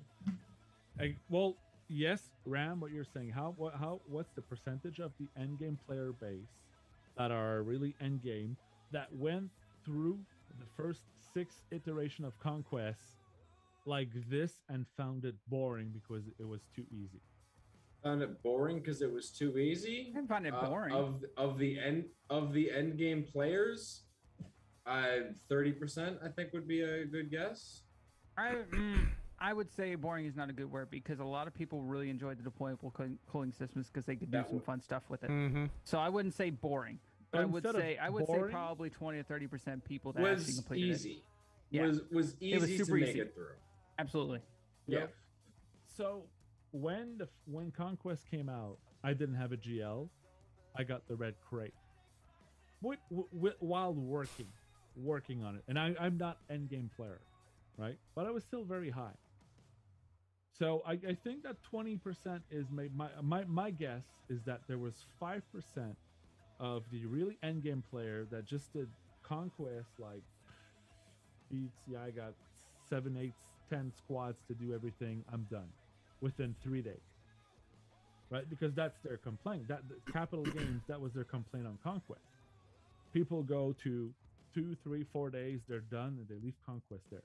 The first Conquest took me about 3-4 days. I'll be straight up honest with you. The first Conquest, I had that maxed out 3-4 days. Yeah, absolutely. So here's my complaint. At that point, I think I had 3 GLs. So let's say two. So let's say 20%. So that affected 20% of the people. Let's just agree on a number here. So they changed the game because of that 20% of the people. They changed the whole freaking game that affected the other 80% of the people that enjoyed the way it was. Why didn't they just create a very hard tier for that 20% to play and use and give them better rewards? If I don't give, just focus on that 20%, do not affect the other 80. The reward in Conquest was Commander Tano, was Maul. That was the reward. Razor Crest. The reward. The Razor Crest is as well. But that character, whatever, is the reward, is the big thing, is the everything. How many thousands of people, what percentage of player base actually unlocked Commander Tano on the first go around? Too many. How much money did they invest into development for Commander Tano? End of the day, it's a business. If they're not getting a return on their investment for Commander Tano, because everybody's getting a red crate because it's too easy and people are not spending enough money to get their red crate, then they have not gotten their return on their investment for their character that they just unlocked. So that's what I was going to say too. They don't care about how fun the game is. Like there's just a certain level of fun the game has to be. For them, it's a business. They're trying to make money. So that always needs to come into play with everything that happens. I don't think it should be obviously it shouldn't be the only thing that they think about, but that was a big consideration. A lot more people unlocked Commander Tano than they had really planned on. They had planned on, some amount of people being able to get, full max conquest, and a lot more people did it than they were expecting. So this, I think I said this last roundtable, this is their overcorrection conquest. Hey, we made the last ones too easy. This one needs to absolutely suck ass, so that not everybody gets Maul. And then we can maybe play around with the next ones and see how it goes. But I don't disagree. I don't disagree with what you said, Fredo and Wolf, about making money, about they figure too many people unlock Cat. I totally agree with you. But then make it harder for the people that can go through that and make my rewards lower on hard. I don't care. But would you choose the medium difficulty if you knew that you could not get Commander Tano or could not get Maul after that, and you wouldn't know? maybe half a year before you can get these characters. So Since Conquest 7, I just do auto and fuck it. Me too. I think you're thinking a little bit too much even about the rewards. Like when it really comes down to it, it's not even about they wanted people to get a return on investment even on cat or things like that. I think they wanted people to get into the game mode and do 350 refreshes every day.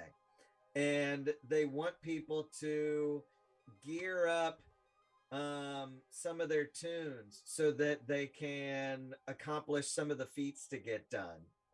They want people to do, again, more refreshes. And if it's too easy, you're not gonna do 3 refreshes every day.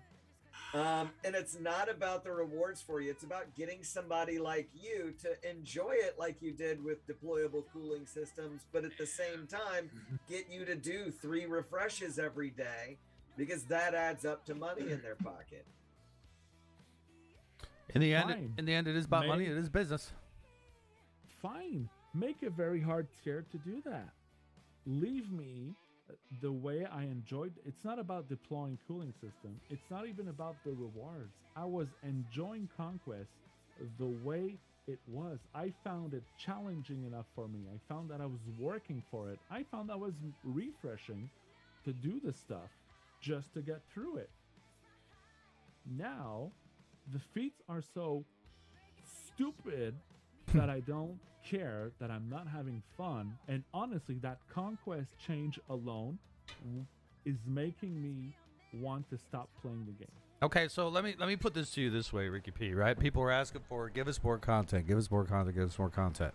So there are certain people out there who didn't want more content. I did, don't get me wrong, I wanted more content, but I want a ship raid. I want something on that line. I want something that's different. So for me, I don't look at Conquest negatively. I look at it as, I look at the silver lining. I can put it on auto while I'm sitting taking a shit. I can put it on auto while my wife's gabbing and I can't get her to be, you know, I'm in one ear and out the other, right? I listen, baby, I really do. But in the end, I just hit auto. I'm like, yeah, 5 times a day. It takes me 20 minutes a day. I call it a day, whether it won or lost, I don't even care. So I'm getting some benefit from the Conquest. I'm not putting a single dime into it. It's just extra shit. Yes, it puts me behind not getting cat or Razor Quest, blah, blah, whatever else. But it's a choice whether to do that or not. Where I do agree with you, and I want people to be more positive about this, because I know I hate that we're thinking about quitting the game, because I think it's the wrong mindset. If you don't like it, you ain't gotta play it, right? The only thing I hate is that we don't have new, actual, fresh content. Everything is, what do they call it, remastered? Real quick, 2 things. Your green screen's going crazy every once in a while. I don't know what's happening over there. It always does. Zoom hates me. You're getting some flashes behind you.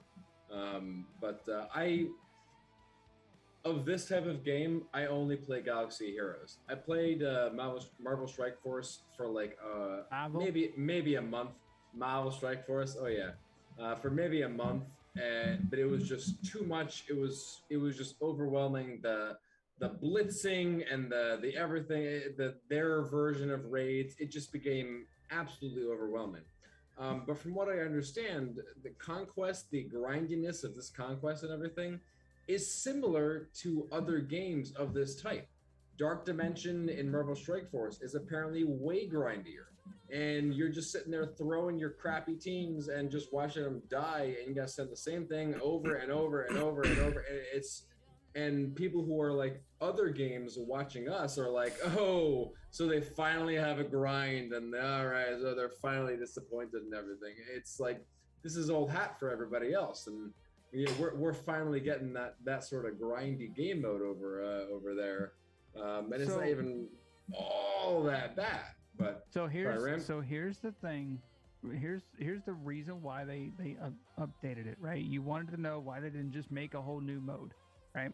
Here's the reason why, and I cannot for the life of me remember who exactly said this. I think it might have been Ranger or somebody that I was on stream with, but what they said was that the number of gas and the number of Malik that came out, 3, 4, 5,000, somewhere around there, that people unlocked gas and Malik. Number of cat and number of Razor Quest that got unlocked, the first conquests, numbered them or beat those numbers by thousands, and it was still, like 10 times the amount. It's ridiculous. Yep. So to that point, now the easy thing, and I agree with you, Reekeepea, as far as making a harder mode. I want them to make a harder mode, or what I've been vouching for was them to make a super easier mode than normal, but make a third mode. Absolutely, I think the game is wide enough where there's too much variance. You need to have 3 different modes. You need to have a easy, a normal, and a hard, right? And that needs to be your wiggle room that you have. But the reason why they can't do, or why they had to change this, was because there's so many people that got cat, and that's just not the way they intended it. Regardless of if it actually happened or whatnot, they don't want that, because it gives them, at the end of the day, they want to make that money, and they're not making the money on conquest that they want. I'm interested to see how many people are actually going to unlock Maul this time comparatively to those other numbers. And I want to see if it's going to be way lower. It's definitely going to be lower. It's definitely going to be lower, but I want to see how much lower it's going to be. Well, it gets back to what I was saying earlier with the return on investment. A lot more, exactly like you were just saying, a lot more people unlocked Commander Tano than they were really expecting Thousands more. And they're trying to find other ways to release her shards right now. They got we're talking about the extra drops on the 23rd, and people will get some refreshes from that. But a lot of people already have her, so it's not really 100% make or break at this point. So It's not going to be as much of a profitability for them. Now the easy way for them to fix this and make everybody more semi-happy is obviously, again, like I said, bringing in a third mode, right? And hard mode as it is now, either gating it even further to where only end-game players are going to be able to play it and keep the rewards, or coming out with a harder mode and reducing the current hard mode rewards by drastically, where you cannot unlock in the first 3 tiers. And I see Reekeepea is agreeing with me on that one. Mm-hmm. I think that's the logical thing that they're going to do, or that they should do. Whether or not they do it, who knows at this point? But I'm vouching for that. I would like to see that come to the game too. But they have to do something to alleviate the fact that so many people are unlocking these conquest characters for essentially free. Because if you think about it, if you're hitting number 1 in squad and number 1 in fleet, and you're doing your dailies every day, you're making about 1,000 to 1,100 crystals every day, depending on drops. You can spend it cost me 1,500 crystals to do the first conquest for nothing at all. Over the span of 2 weeks. Yeah. That's 2 days of number 1 in everything. 2 days. Yeah. And you have already made your return back, and you've done it for absolutely free. Alpha Mel had a good point. Can it not fall on the week of LSTB and new longer TW at GAC in the same week? Oh my God, yes. God Please damn. No. That was rough. Here's my last. At least it starts on a GAC off week. Mm-hmm. Here's my last question on Conquest. Mart, you said that right now Conquest, you just go on the throne, hit it on auto, you do whatever, and that's it. Are you having fun? Mm-mm. So I said, I don't like it at all. I hate Conquest. I despise it. Which game mode are you guys enjoying in Star Wars Galaxy of Heroes? I know exactly where you're going with this, and let's talk about it. Obviously, Grand Arena. Ram? Grand Arena, obviously.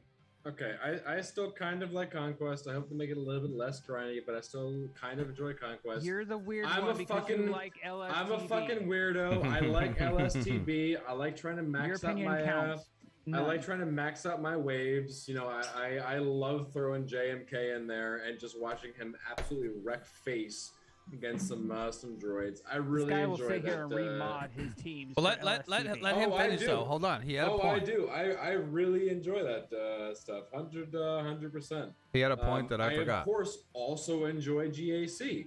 And realistically, after the changes happened for TW, I'm really enjoying TW because I get to use my BAM team. It's an expanded GAC. I get to use all sorts of stuff in TW. It's a lot of fun because I get to play with all my toys that I have. Reekeepea had a point. So. I'm in the minority, so I'll shut up. Reekeepea, go for it. Fredo. What game mode do you enjoy and have fun playing? Well, I mean, I'm very much in line with Wolfie, right? Like, I love GAC, sure, it's my bread and butter. I love it to death. I also am the TW officer. I absolutely love Territory Wars, and I see it as kind of an extension of GAC because with my guild, at least, like, we have really active participation, and I can really call things out and tag people and get people involved. And it's kind of like an extension of myself, and I trust a lot of these people. I know what they're capable of beating, and it's really exciting to like plan stuff and think about all the counters. And I really enjoy Territory War. Conquest is kind of hit or miss for me. I don't absolutely love it, but I don't hate it. And I like territory battles. Some things I really love about it. Some things I think are just absolutely ridiculous. But now that my roster is filling out, I am really starting to enjoy territory battles a lot more. At least light side territory battles, because I can actually do all the missions and not die in the first phase. When that was the case, it really sucked. Or even like phase it's 2 demoralizing every time. It is. You only get 2 battles because you have a Padme team and you've got a CLS team. You get 2 whole battles in light side Geo where you actually do something, and you only get to phase 2 or maybe phase 3. Now I'm phase 4ing every time with CLS, and I'm knocking it out of the park now, and doing a lot better. I do find it a lot more fun. But I really like. You built up to it. I even enjoy Arena just because I'm in an awesome mafia that's really active. And I mean, I even pulled in like 6 people from my Arena mafia, and we have fun and we bounty hunt and we like team up and see if we can like chain knock somebody back from 8 to like 30. And we do it all the time and have fun with it. So, I mean, just about any part of the game, there are things that I hate about even GAC. There are things I don't like about it and complain about it. But I can find ways to have fun with any game mode. Even the ones that suck, you can find a way to make it fun for you. Like, except for maybe the gas event, because it's fucking stupid. The gas event is horrible. Yeah. I never want to play that again the rest of my life. I got to do it one more time. Oh. The 3PO event or the Chewbacca event, like Chewbacca, now that there's all these awesome bounty hunters, I kind of do want to go back and play that now that I'm thinking about it. But so like there's a few events where like I never want to play, but even stuff I'm not a huge fan of, I'll find a way to, like Galactic Battles, I'm okay. I've got 3 GLs. If I really busted my butt, I probably could have got tier 7.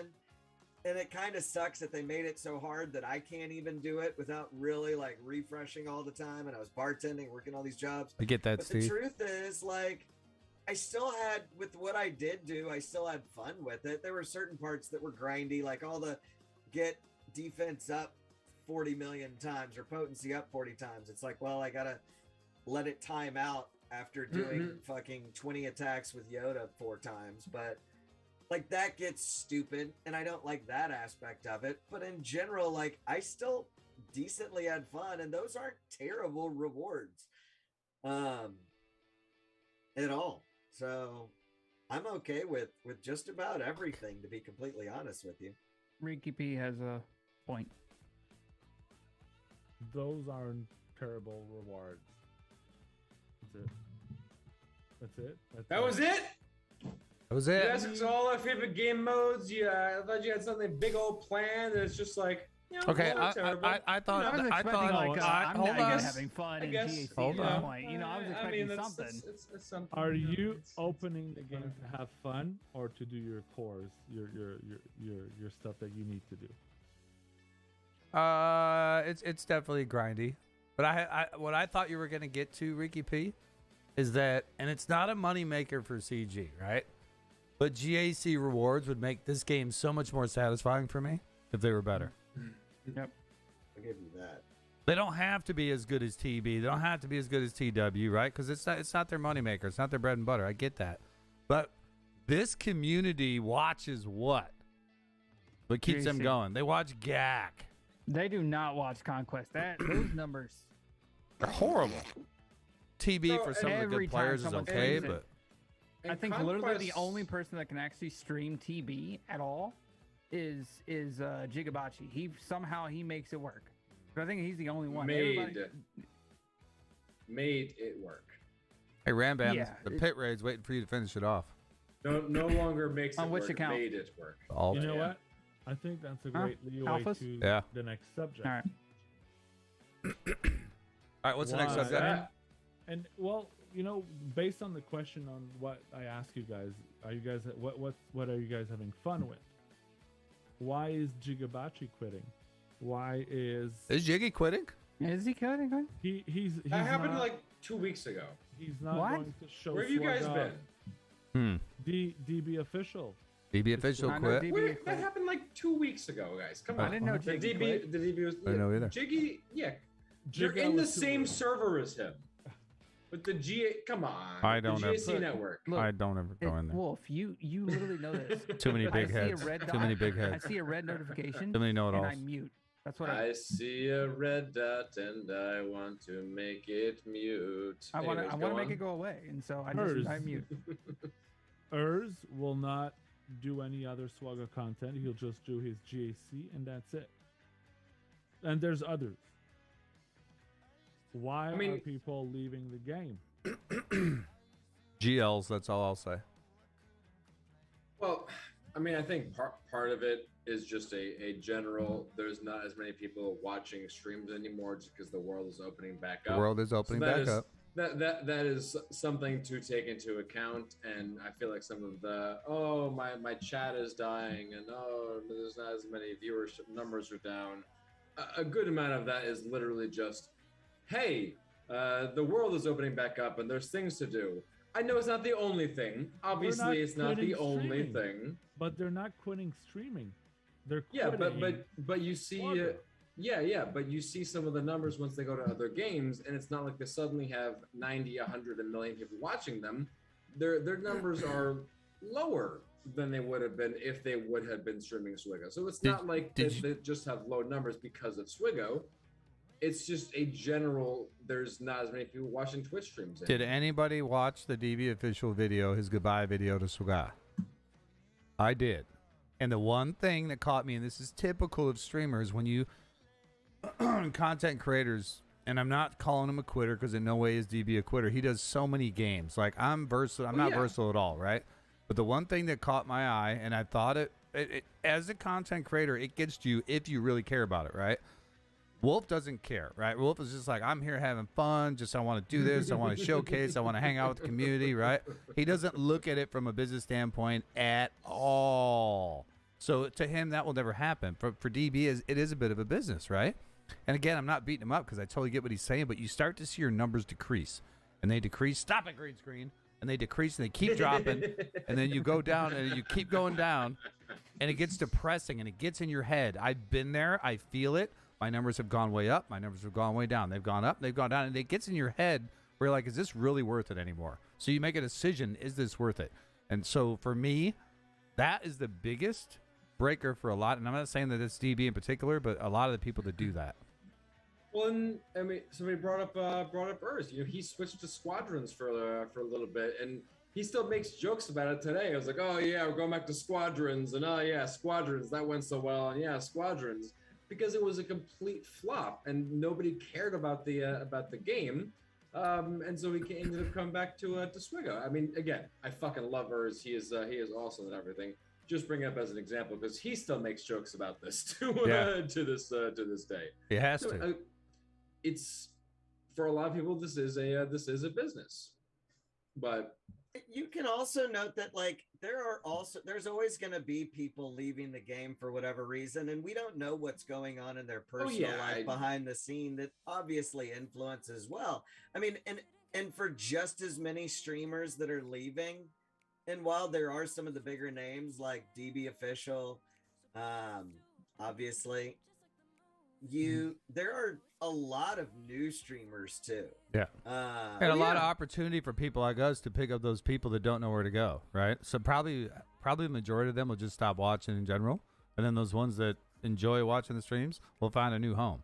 So it's an opportunity to pick up those folks, you know what I mean? So there is some benefit to that. There is some benefit. And we can always find a way to make our community great. Sorry, go ahead. Good job. No, he just said the raid's done. Nothing important. Don't worry for him. Yeah. No, he's worried about his little crank core, and I don't know why, but whatever. Who cares? So next big topic was roasted Brussels sprouts and how they're better than steam. No, I'm just kidding. So I will say that streaming has taken a huge hit as of late, right? For everybody, not it's in general. Yes. It's Arnold all the way down to the. You hear Arnold. You hear Cubs complain about it. You hear everybody complain about it. Everybody's complaining about it, and part of the reason is because who called it? Who called it in December? Oh yeah. Well, no, I mean, be ready for it. Sense. It was common sense. Everybody knew. Yeah, but now we're whining about it. Just because that's what people do. They all. So what you're saying is they don't have common sense. Got it. Check. All right. I didn't say that, but theoretically, Mort did. Right. So 2020, obviously, because of COVID, everybody had the time to stream. Everybody had the time to watch streams. They don't have that now. Now they have to get back into this little routine called life, and they might not have that routine. Twitch as a whole is taking a massive step back. Oh well, screw the stream, whatever. It's taking a massive step back. It's taking a massive drain with viewership. It's just a fact of COVID ending essentially somewhat. But I will say, if you look at the numbers, right? If you pull up the numbers as a whole of the game dying is nowhere near even close. Not even close. It's growing. They are bringing in much more new players. Yep. Every single day. Now, does it suck that we're losing a lot of these veterans, that we're losing a lot of the people that built this game and helped make it what it is? Absolutely. Oh, 100%. But the game is gaining drastic new numbers every single day. And as long as that continues to happen, CG is not going to change what they're doing, and the game's not going to go away. I mean, as we've sort of harped on a good amount of times, at the end of the day, this is a business. And if their business model seems to be working, and if they're still increasing their numbers, even though there may be a feeling in our general community that the game is, may not be doing so hot, if they're still doing okay, they're still doing okay. So, as far as I'm concerned, the game is, it's in a tumultuous time. There's definitely a lot of things going on. There's some ups and some downs. There's some readjustments with the TW. They got to fix some of the grindiness and the conquest. It's not perfect. They definitely need they got to get a few things together. But overall, I think we're doing okay for now. We're doing okay. God damn it, Reekeepea. We're doing okay. Okay. Okay. I will say. Okay. I will say that I would. I would rather have the game where it is now, vice going back to 2019 where the game was. 100%, not even where there was zero communication. Zero communication. Zero things happening in the game at all. Where we went 8-9 months with nothing happening in the game. I will absolutely take some mediocre communication over none any day of the week, because at least it's a step in the right direction. Now, I wish we could get back to the point of 2018 where there was massive communication and massive things happening. That was the highlight of the game, in my opinion, was 2018. 2018, huh? Sith Raid. Yeah. 2018 Sith Raid, the year of the Marquees. Everybody complained about the year of Marquees, but we got so much stuff happening in that game that year. The game changer went to Capital Games, visited the office, got a taste of the Sith Raid before everybody else. No, I wasn't playing I wasn't even playing the game then. I was, but barely. I just started in in August of 2017. That's when I started playing, and So Mort and I started January 2018. Yeah. So we were at the Yeah. very beginning of that it. year. Yep. mm-hmm. I know that because we're in the same arena shards. Yep. Yep. All right, what else? What else do we got? We already covered TW. We covered. Yeah, that was a lot of like the big meat and meat potatoes are the main courses of everything. No, there was one thing. They said that the gear crunch was easing. Here we go. We touched on that a little bit. Here we but go. yeah, if you definitely want to get into that a little bit more. But the only thing that they're doing is changing Mark 9 implants to Mark 8 implants as an option that could drop maybe in territory war. That's the only thing they've done now. No, that's the only thing they've done right now. They did say all the other stuff that they were doing, along with, I don't know, making Mace's node actually useful and dropping Mark 5 stun guns. So I'm just saying they haven't done any of that yet. They said they're going to do that, and that's not a good start. You would think that they would start with something a little bit more meaningful than changing territory war potential rewards. Well, they were doing the territory war updates. They already added all the extra gear and everything to the territory wars. So that was just a minor touch up to the territory war things. Right. They said there's going to be a road ahead coming this month. So along with the road ahead, I'm expecting to have an announcement of, hey, this is when the daily challenges are getting reworked. This is when all this is getting added in. So I'm expecting things to come. So they also did say you have to keep in mind when the State of the Galaxy comes out, right? State of the Galaxy. Which one is it? State of the Galaxy or the Road Ahead that covers a 3-month time span? Is that the Road Ahead or State Road of the Galaxy? Ahead is 3 months time span, I think, and then State of the Galaxy is just a current. What they're planning on doing at some point in time. Yeah. So the State of the Galaxy has no real time frame between what they want to do and what they say that they're going to do in the post and when it's actually going to get implemented. So that gear change could be 5-6 months down the road, right? If they had mentioned a road ahead, then we know for a fact it's going to come within the 3 months. They mentioned the Sith rate simming in the same State of the Galaxy sort of thing. So that will be at some point. We just don't know exactly when it's going to be. So all that stuff is coming, but I mean, to Fredo's point, it's like, all right, well, we got this little thing, we got the TW or thing. Fix your green screen. How difficult is it really to implement that next round of your daily challenges things? When can I get my damn stun guns from Mace's node? Let's make Mace useful again. Make Mace great again. Yes. Let's make him useful. Make Mace great again. Okay, to make him great again, he had to be great once. Have been great once. It's true. Exactly. He was already great. True. He was already great. It's true. He's always been great. The only other thing I think that we missed. I know. The only other thing I think that we missed was discussing. We had talked about Fennec Shand coming. Yep. Yes. That's the last little piece of dessert over there.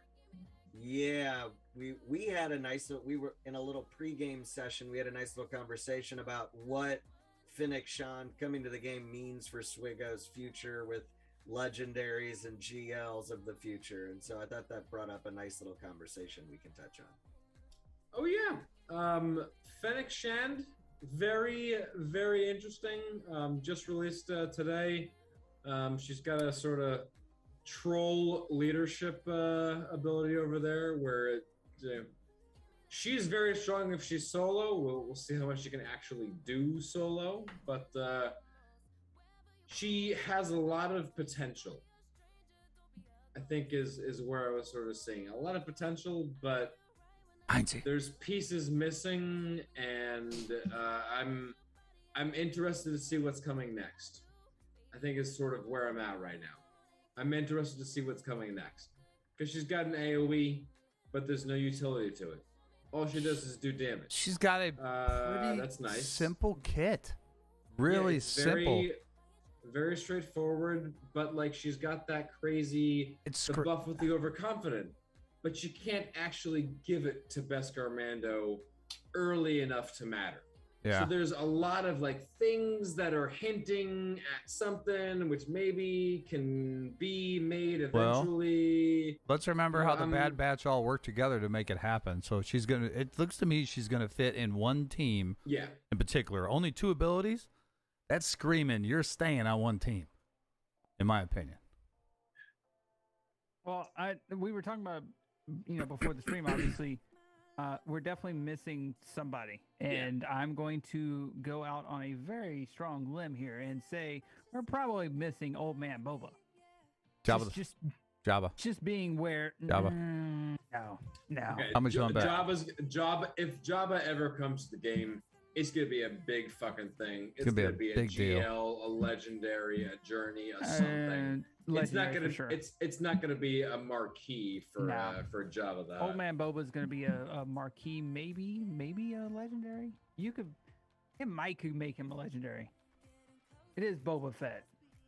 How dare you doubt me? Damn it. If we're talking Mandalorian season 2, Boba Fett, that may be a legendary, or sorry, not a legendary, maybe a marquee. If we're talking Book of Boba, might be legendary. Boba Fett might be a legendary that we're working towards. Yeah. Well, and that's what I'm thinking is we Book have of 2 Boba Fett Mandos comes out in already. December. Book of Boba Fett, big bit of news that we missed covering that came out for Star Wars related was December 29th after Christmas. Book of Boba Fett is confirmed to premiere on Disney Plus. So it's that late? I thought it was early December. It is December 29th. Oh, it's damn. Confirmed. I thought it was earlier than that. Mando was earlier than that, but Book of Boba Fett is December 29th. So okay, I'm going to go out on a very strong limb and say the next character we're going to get is going to be Old Man Boba based on the Book of Boba Fett. Well, what we're getting right now is not Book of Boba stuff. It's Mandalorian season 2 stuff. So Fennec Shand is Mando season 2. Right. That sort of stuff over there. Yeah. So we're getting that over. We're getting that in here. Book of Boba content maybe in the spring. Late spring, early summer, something like that. If we could get a legendary Book of Boba, right? And that's what I'm saying. We gotta see the show and see what happens. Right. I'm very interested to see how it goes. But, spoiler: Mace is gonna come back. I'm just saying. Oh, he's coming back. He's coming back. I know it.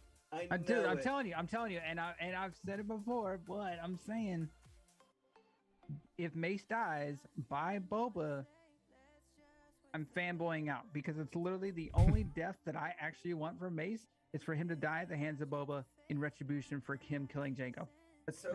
They've already leaked a bunch of stuff, and one of the things that I watch Star Wars Meg all the time. She's amazing about keeping up to date with all the leaks and everything.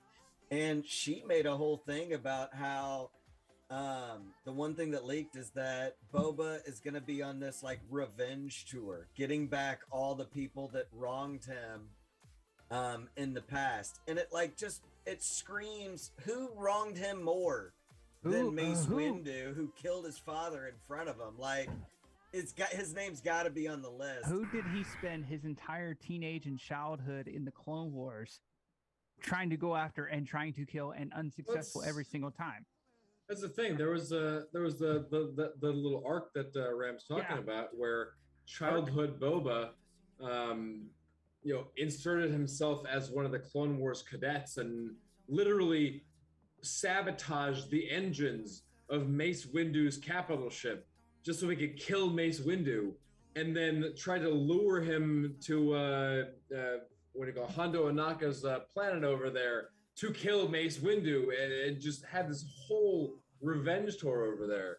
So it could be very interesting because obviously Mace survived. We're all in agreement here that Mace actually survived. Yes, absolutely, 100%. Yes. Oh yeah. Duh. He's a Jedi, like one of the most badass Jedis BFT, ever. you can't prove that. If you can prove it with a dead body, let me know. Yeah, it's not true. I'm gonna stay out of this one. We don't want to start because there's a whole rant something that else. Ram and I are going to go on. That's going to take another 20 minutes if you want us to go on it. But we can actually prove scientifically that there's really no way that he died. Mm-hmm. Yep. All right, next subject. You remember what we did in an AP Games video? You remember what we did in an AP Games video where I don't want to take the time to have to do it again. Where we measured the fencing and whatnot. Yeah, same thing. Science, you guys. Science. It's not possible. All right, so That's impossible. So Mace is still alive. He's gonna be in next season of Book of Boba as Boba goes to kill him. But anyways, we're all in agreement. Sure, wonderful. Fennec Shand is coming to the game. Who's next? You think Old Man Boba? Old Man Boba. Old Man Boba? It's the only one that makes sense. Who else are they going to bring in? Who else are they going to bring in that had any sort of effect? I mean, other than another Mandalorian. I could argue saying that maybe Sasha Banks Mandalorian that was there, the female Mandalorian. I could argue maybe that one too, but I would say Boba Fett would be the more highly requested. I got a real quick argument. They figured out how to fit the Executor on screen. Now they know how to fit Jabba on screen. So I'm still on Jabba. It's not Fight Jabba's me. not going to come Fight right me. now. I think It's not going to come right now. That's the same thing you said to me last week, and that was untrue. I think Jabba will come to the game eventually. It's not right now, but I think we will get Jabba eventually in the game. I Yes. believe so. 100%. Absolutely believe so. DV says Mace got shot with lightning and got thrown out the 10,000 floor. Darth Maul got chopped in half and thrown down a fucking endless chute that you couldn't even see the bottom of. And who's still alive? Oh, that's right, Maul. Okay, cool. Just letting you know. Yeah. Who was not nearly as powerful as Mace, by the way. Just saying. Yeah. Mace is okay. Because if you remember, I need to actually support Ram in this one. Because Mace actually held his own in a lightsaber duel against Sidious. Mace actually could have won that. Could have won that if Anakin. He won. Yeah, if he Anakin didn't won. come in and fuck things up, Mace would have been fucking okay. Mm-hmm. If you saw Clone Wars and watched Sidious literally laughing in Maul's face as he stabbed Savage straight through the torso, just like staring him down like, aha, Spoiler. You can't do anything. Okay, if you haven't seen Clone Wars at this point, then, get your shit together. Sidious was literally laughing in Maul's face as he stabbed his brother straight through the torso, killing him. Maul compared to Sidious was nothing, and Mace kicked Sidious's ass. Sidious did not let him win. I'm 100% telling you that right now. Sidious did not let him win. 100%. Sidious 100%. absolutely lost to Mace, 100%. At the end, when Anakin came in and, oh no, he needs to be alive, I need him. He played it up a little bit, obviously. He was egging him on because he needed to influence Anakin to get him to turn to the dark side and fully commit to him as his master.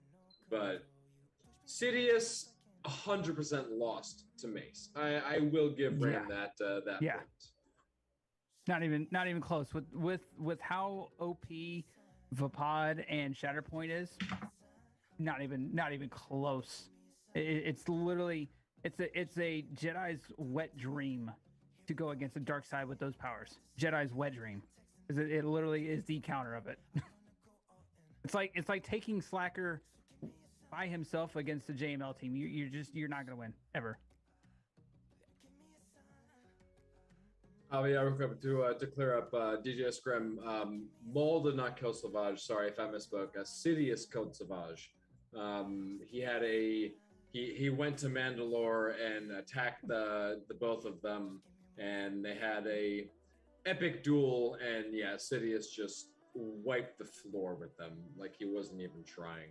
Yeah, it was amusing. I will say, if there's two characters that should be reworked to the height of what they were in the Clone Wars, both series, not just the new one. Obviously, Mace. Obviously, I'm going to say that one because let's just point out the Clone Wars miniseries where he just dismantled an entire team of droids without even touching them, like literally just. Oh my god! Here you go. Oh. You're all droid parts now, OP. And then Sidious, obviously. Sidious, obviously. Yeah. Sidious is massively underrepresented in SWGOH. Oh my god. 100%. How OP he was. Oh my god. It's almost insulting. It is very insulting. How bad his character is in game. Yeah. You know, compared to what he actually was capable of. But you know. Yeah, no. Yeah, no. So I just want to say thank you, Fredo. I forgot that Fennec Shand was an event and a character available right now. So I just unlocked her because I completely forgot. Nice. She's We're here 7-star relic 7 yet? Oh, she's geared 2. Yeah, you can make her Nice. 3 if you want. DV, if you ever want to hop into voice chat, I'm more than happy. Obviously, we don't want to discuss all this on the video because we're already, I don't know what we're at. What are we at? Like 2.5 hours in? 2 hours in. 2 hours and 5 minutes. Yeah. I gotta So we should call probably- it, you guys. We should probably call Yeah. it. But you ever want to talk about Mace versus Sidious and why Mace won? No, Hop in voice chat, it's actually canon. Mace did win that duel, and Yeah. then at the end he just sort of egged Anakin on, but that Don't- 100% happened. Don't question me on Mace. Mace was a better duelist than Grandmaster Yoda was. Yeah. Don't question me on Mace. Don't do it. Do me a favor. Don't do it around anybody but me. There you go. That You- Mace if shit you out of question here. me about Mace, I'm liable to. Yeah. Get that Mace shit out of here. That Mace shit out of here. All right. If you, any final touches to it, Fredo? No. Reekeepea? Um, You didn't get to vent too much tonight. I stayed polite. like a He good vented Canadian. the other night. Yeah. That was his Yeah. venting. You got There it was a out. lot of venting the other night. Let it all out. Yeah. That's where the Canadian, the Voldemort came out. Wolfie? Man, I'm doing okay. You're okay. I think the only thing that we You missed. doing okay? I mean, Shock T in last TV, she was a beast. They said, Yep. "Hey, yeah, we messed up," and they compensated us. That Yep. was it. Yep. Little side dish. Yep. Okay. Oh, okay. Ram Bam, Okay. final touches? Okay. I will question you on Mace, period. God damn it, Ram, beginning and end. Well done. We'll just delete the whole beginning and the whole end. Asshole. Ram Bam, you got any final I was touches? jamming. Nothing? Okay, I got none either. So thank you guys for joining us. Another one for the round table. This went longer than normal, but we did have all 5 and a lot of shit to talk about. Had some anger in the community. Don't worry about it. Play your game and play it the way you want to play it. That's all that freaking matters. Get that shit out of here, then go get that shit in here. In the meantime, we love you guys. What are we, guys? We are Drop a thumbs one up. battalion out of here, whoever- strong. Yeah. All those things. God Yeah, damn it, one lamos. battalion strong. We'll never get it Whoever right. dropped those 2 thumbs down. One trash. battalion strong. Wait, Cheers, did I- y'all. did I miss that? No, you're Yes. good. No, you're Perfect, good. You're perfect good, timing. Perfect timing. Make sure to subscribe on the video. That's right. Strong one That's right. battalion. Hit the up, hit the down. I don't care either. Both of them hit the algorithm. That's all I give a shit about. Just make sure. Battalion strong. Just make sure you hit There the you go. subscribe button. That's a big one. We're approaching 700, trying to get to 1,000, so we could become legendary. In the meantime, we are one battalion strong. See you guys Battalion strong. next time. Later, y'all.